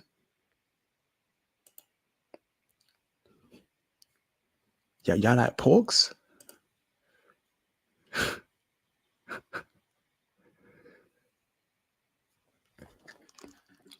If y'all like pogs, press the one in the chat.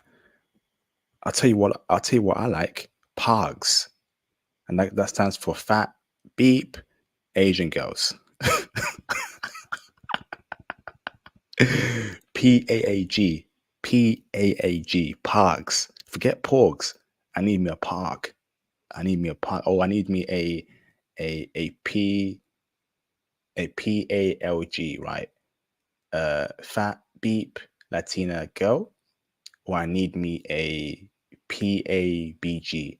A fat, beep, Blasian girl.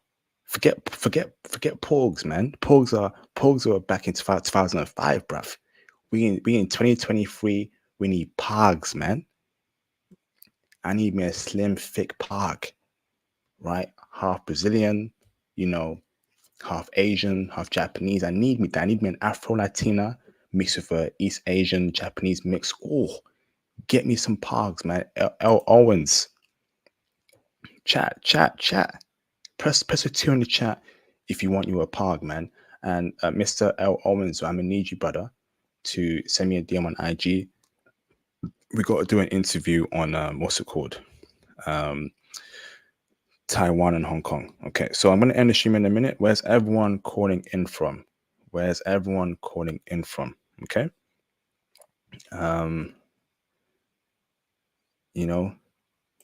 What city, what country? Let me know. If you've been anywhere, any country, send me a DM on IG. Let's interview you, brothers. Get you on the channel for an interview. Okay, what city, what country? Classic live stream, man. Classic. Hey, chat. Are we back? Two back to back classics, man. Back to back. Got the drink in me going back to back. Going back to back. I got the drink in me going back to back. Going back to back. Got a drink in me going back to back. Yeah. Going back to back. IP got a drink in him going back to back. Yeah. Just dropped 2 back-to-back classics. We got more classics than Michael Jordan.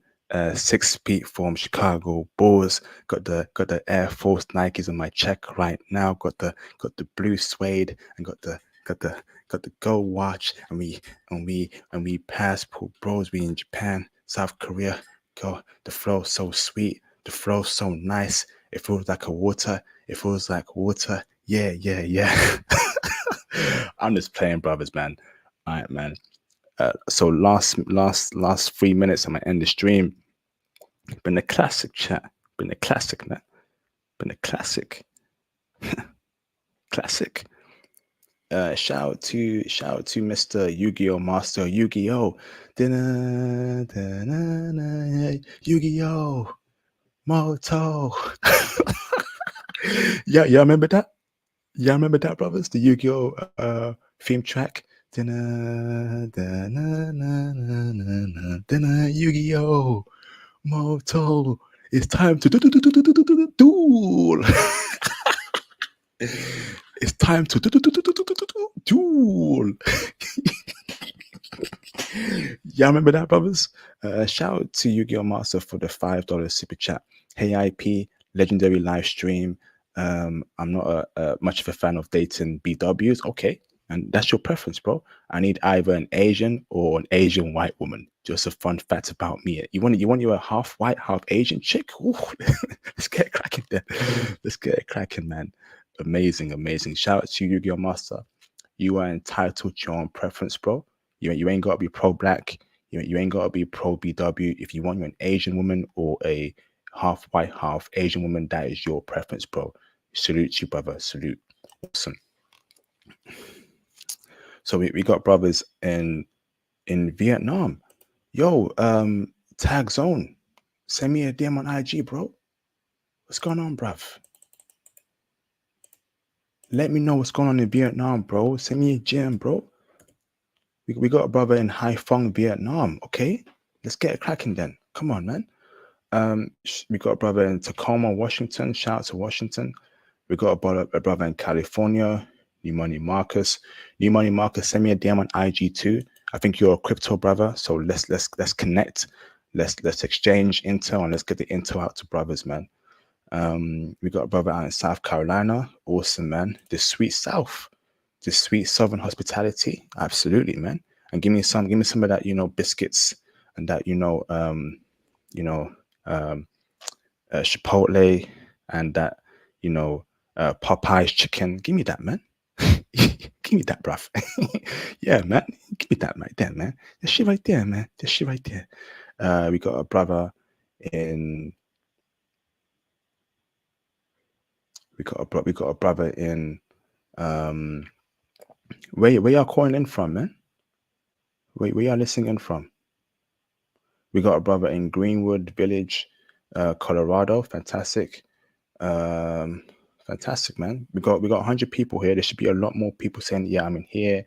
I'm in here. What countries are you listening in from? We are 100 strong here. What countries are you listening in from? What city? Are you international? You got 5 minutes to do so, man. Don't be shy. Speak, man. Again, this is all about breaking out your shell. How are you going to speak to a woman, right, if you can't even type where you're from? Think about it, man. How are you going to cold approach? How are you going to spit games to a chick who's abroad if you can't even type where you're from, man? All of this is to get you out your shell. Type, man. Be interactive. Be social. Women love social men, brothers. Come on, man. I should see 100 comments saying, IP, I'm here, I'm here, I'm here. Don't be shy, bruv. Don't be shy, fam. It's all good, bruv. You know? We got Ozzy out there in New York. Shout out to Ozzy. We got Mango Diet out there in Hawaii. Mango Diet, reach out to me on IG, bro. How are those Japanese Hawaiian chicks treating brothers, man? I heard they're checking for brothers. I heard the Japanese woman and the South Korean woman are checking heavy for brothers. Checking heavy for brothers in brothers in Hawaii, man. Send me that DM, bro. We need that intel, that Hawaii intel, man. Let's get it cracking, man. Come on, man.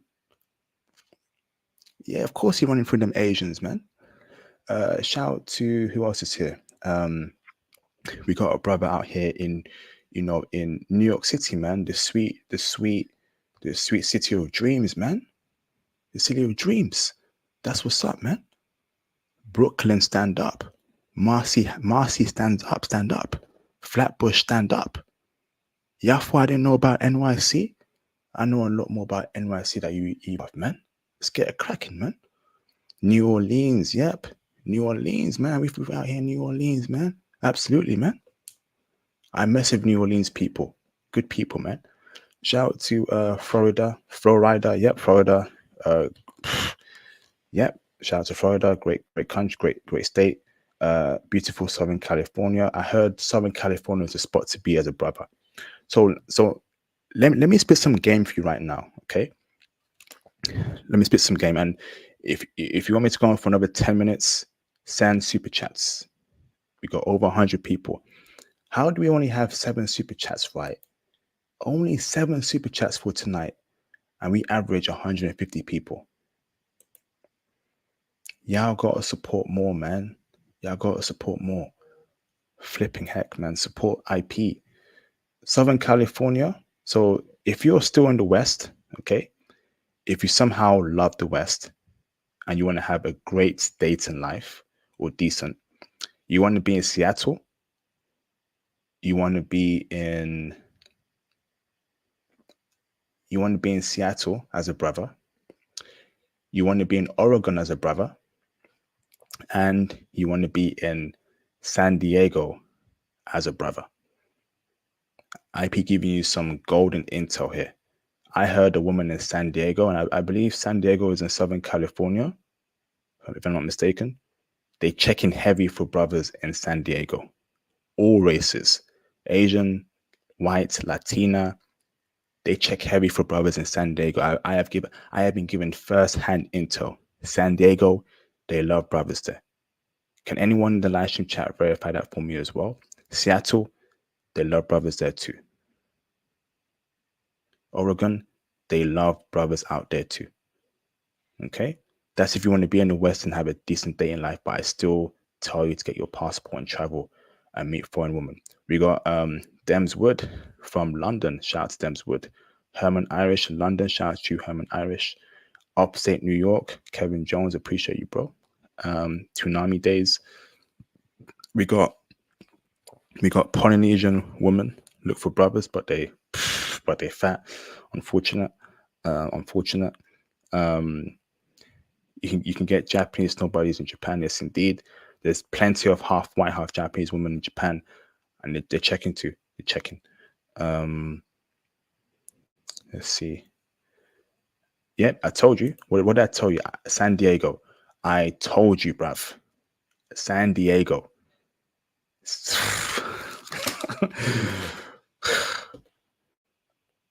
What did I tell you, bruv? I told you San Diego is where you want to be at. San Diego, Seattle, Oregon is where you want to be at. Okay? That's where you want to be at if you're still in the West. If you want a decent dating life, Seattle and San Diego are top tier for brothers. Okay? Johnny Walker says, brother, I don't know. Where is it? I don't know. Oregon, I don't know. Interesting, bro. Okay.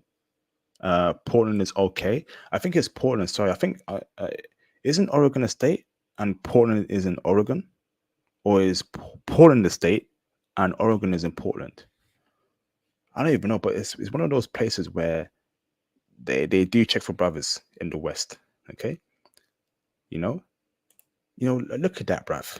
SD is nice, but super expensive. Yes, SD have beauties. Southern California chicks are beautiful, man. And apparently they're decent. They're not too feminist. They're very chill. Is that true? Can someone in the live stream chat confirm to me that women from San Diego are not that feminist compared to New York chicks, LA chicks, Chicago chicks? Can someone please confirm that? Okay. That'd be great.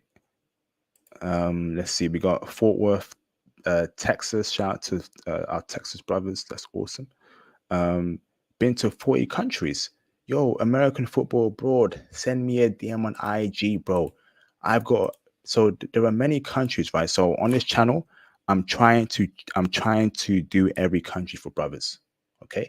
So I gotta do Laos, New Zealand. I gotta do many Caribbean countries. I want to do Mongolia. I've got to do Burma. I've got to do Indonesia. I've got to do Qatar, right? I've got to do Saudi Arabia. And I know brothers been to Qatar. Brothers been to Saudi Arabia because a lot of brothers work there for the US government or they got IT jobs there. We need that intel for the brothers, man. 40 countries, bro. IG is in the chat, bro. Send me a DM. Let's get you on the channel, man. Please. Arigato gozaimasu. Not Seattle. Bellevue, Richmond, Kirtland, where the tech companies are. I live 50 miles away. Yes. So it must be Portland. It must be Portland I'm referring to. I think the women are checking in for brothers in Portland, right? Okay. Oh man. Yo, brother, please send me a DM, bro. I gotta do Albania. I'm looking for someone to do Albania. I know for a fact Albanian women are checking for brothers. This is first-hand intel. In the UK, if you meet an Albanian woman, more than likely she gonna give you play. I remember many years ago, I met 2 Albanian women, both sisters. Both of them were checking for me. They were both checking, and I could tell they were checking. But back then, I don't know. Back then, right? I have so many regrets, and this is for another stream. And I think I've done a stream in the past about my regrets. I have come across foreign women in the UK that were checking heavy for me, but in my early stages of life, right, I was so studious. Now, I come from poverty, right? I come from poverty, so I didn't come up in the best neighborhood, the best surroundings. So I've had to work very hard than my peers to get, to where I am now. I've had to put a lot of work. Studying, education was my way out. Okay. So I didn't date that much. I always put books first. It was books first, books, books, books, books, books. And there were times when women were giving me heavy choosing signals, and I didn't care. I just wanted to study every day and get those grades, and and get into a good company. Because when you come from circumstances where you can't play around, man, you gotta work hard in school. You can't mess around. You can't have any bad friends. No bad friends. No, no messing around. Study every day. You know, there was a lot of pressure on me when I was young, man, to get those grades and study hard. And I just blew off women. I just didn't care about them. I just wanted to study every day. And there've been chicks from Kenya that were checking for me, Albania, Lithuania, Romania. When I look back, man, I'm thinking, IP, man, you should have done something, bro. But we can't go back in time. We can only go forward and look forward. But I have a lot of regrets, man. Albanian.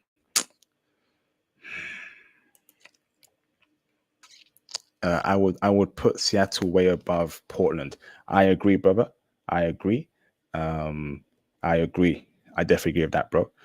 I think it's San Diego, Seattle, and then Portland when it comes to West for dating as a brother. San Diego, Seattle, Portland. And let me know if you agree in the chat. Especially Albania. I told you, man. Especially Albania. I told you, brothers. I told you. Bruv, I told you, man. These Albanian chicks. Do you know what, right? If you go onto the International Passport Clips channel, I interviewed an Albanian woman in Germany, and she said to me, I'm open towards dating brothers.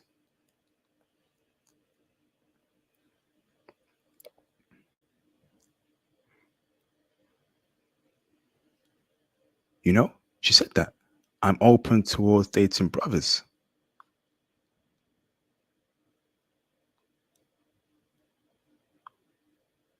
I told you, brothers. Let me pull it up. International Passport Clips.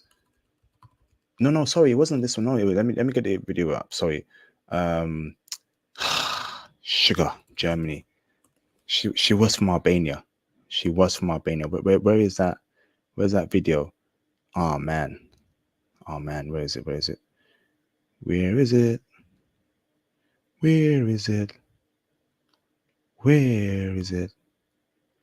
Oh ho ho ho. Ah, where's that video, bruv? Shoot. Let me find it for you out. She was from Albania, and that just proves my point. Albanian chicks love brothers. We need that interview on Albania, bro. Send me a DM on IG, please. I'm asking you, bro, to please do so, please. Damn, where is it? Where is it? Where is it?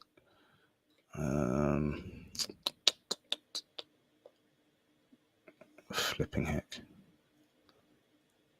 Where's that video? Where is it? Where is it? Where is it? Yes, there it is. Yes. Here it is. So I found it. Okay. This woman here, right, is Albanian. Now, I'm not saying she's a dime, but I'm just telling you, brothers, that Albanian chicks are checking. So here's a video in the chat.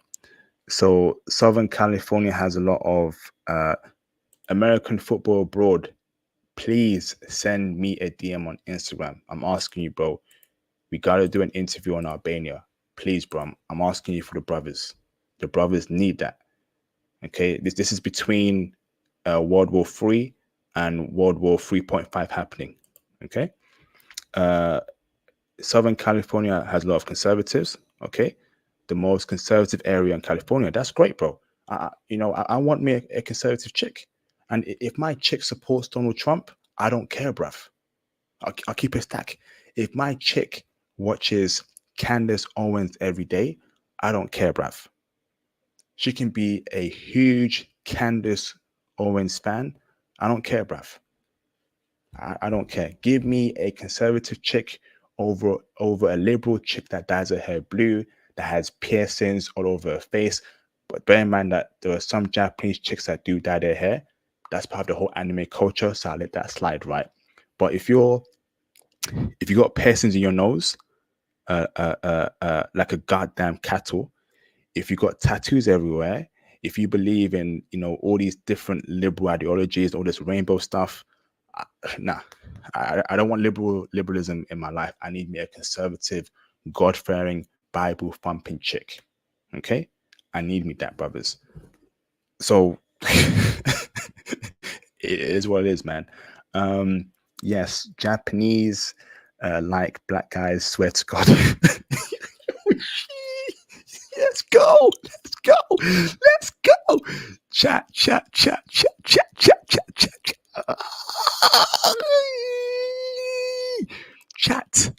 Yo, chat. Let's get it cracking, man. Let's get it cracking. Yo, chat. You see this chat? We have a Filipina lady in the live stream chat, right? Who has confirmed Japanese likes black guys. Swear to God. They're just shy. You have to approach them first. Japanese like black guys. Swear to God. I can contest to that. When I was in Japan, I dealt with a dime Japanese chick. And I'm thinking, how on earth did I pull this chick? They're checking, man. So Vietnamese girls, check for brothers in Seattle, Tacoma area. Fantastic, man. Look at that. I told you, you want to be in Seattle if you're still in the West. Okay. Let's see. Myanmar, yes. I want to do intel in Myanmar. Tag Zone says I went to Laos back in 2012. Tag Zone, please send me a DM on IG, bro. We need that Laos intel. I'm asking y'all, man. Do the brothers a favor, okay? I will go to Indonesia in January. Awesome, bro. Woman in PDX. What's PDX? What's that, bruv? Women in PDX. Is that Portland, Dallas, Xena? I don't know. Better than tri-state area. But if you're white in PDX, you're still flying. Brothers were trending back in the day in Oregon. Interesting, bro. I gotta know what PDX is though. I'm a bit lost there, bruv. Malaysia or Indonesia? I don't know, bro. But we definitely got to do a stream on that. Malaysia versus Indonesia. I've met some Albanian women, and they were checking heavy for brothers. I told y'all, man. I told you. We got Dems Wood. He's been to America before. He loves Brooklyn. Shout to Dems Wood, man. Awesome. Lithuania, brother. I was supposed to have a Lithuania stream. I was supposed to have a Lithuania stream 3 months ago, but the brother it fell through, man. The brother got really busy. I might have to hit him up again, see where he's at now. Kenyan sisters in Singapore tall. Okay. IP, I agree. San Diego, Seattle, PDX. Top two. PDX is too liberal. San Diego, Seattle. You want to be there, brothers. Been to Mongolia. Hey, this yo. Mr. American Football Abroad, you know that we have at least 10 streams planned together, bro. So buckle up, bro. Buckle up. We are going to drop classics together. Classics. Nothing but classics. Appreciate you, bro. What about, let's see, German versus women, Ukrainian women? Yep, that's a good point, bro. I think Theo has intel on Ukrainian women. I got intel on German women. How about we do that before the year ends? Press a 1 in the chat if you want a German woman versus Ukrainian woman live stream. Okay. Yes, I did, bro. She was in Germany, and that's in the what's it called, in the chat. Let's see. They look for brothers in Germany, of course, bro. Germany been a hotspot for brothers, man. Germany been a hotspot for brothers. Interesting, bro. Germany didn't work out for you. That's weird, bro. American football.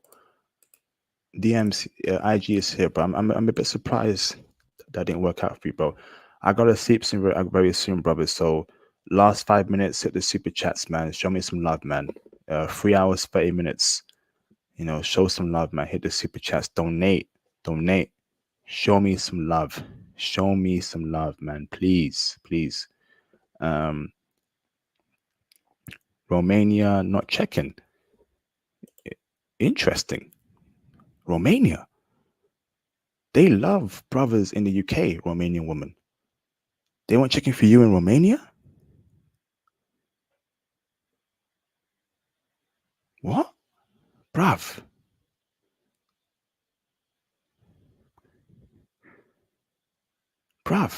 What's going on, fam? Yeah, we definitely got to speak about that, bro.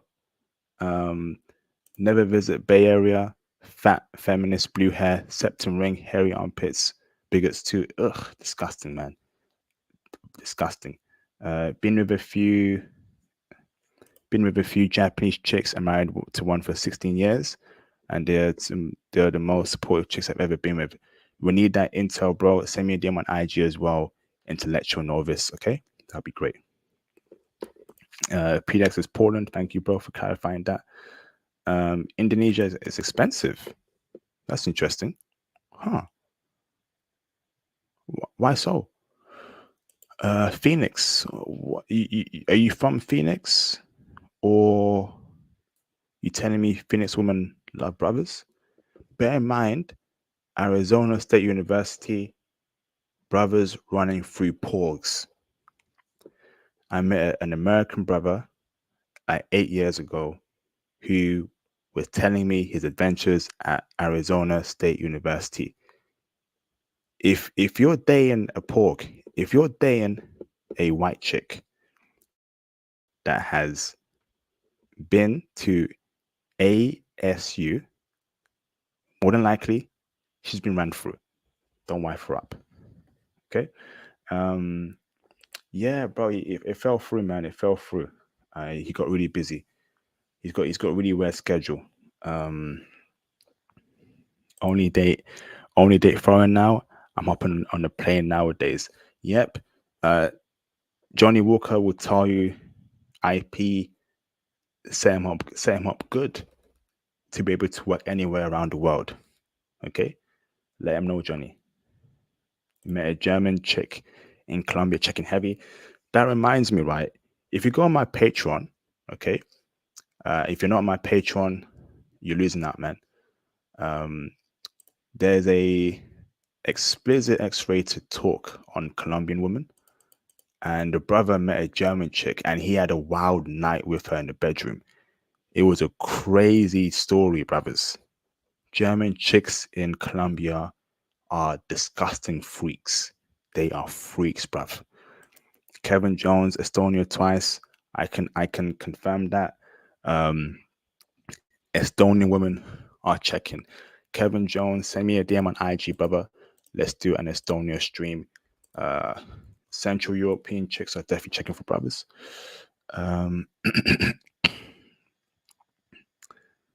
Don't forget Aussie. Yes, Australian chicks love brothers. Met this Germany.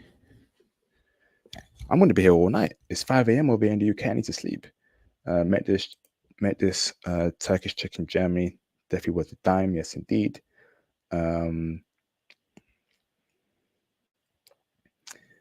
Yes, I have. I've done that, bro. Okay. Brothers, for the record, A single mother is not a win. A pug is not a win. Over 35 is not a win. Any overweight you could smash is not a win, brothers. Yes, indeed. I definitely agree. Keep those standards high. I definitely agree, bro. I definitely agree. Okay. Let's do it. Let's do it. Absolutely, brother. Let's do it, man. Let's have those streams. Awesome. Keep those standards high. Okay, so loving the streams. Will there be more intel on South Africa down the line? Hopefully, I've done 2 streams on South Africa, and I got one on the Patreon. So maybe, brother. But yes, now I gotta sleep. Okay, let me check my PayPal. If there's any donations. In the meantime, thank you all for a classic live stream. I am fried. Oh my, it's 5 a.m. I got work at 8:30 a.m. Okay. I gotta sleep. Oh, man. IP, man. You gotta sleep, bro. You gotta sleep. All right, brothers, take it easy. And I'll see you, brothers, on the next classic video. Peace out.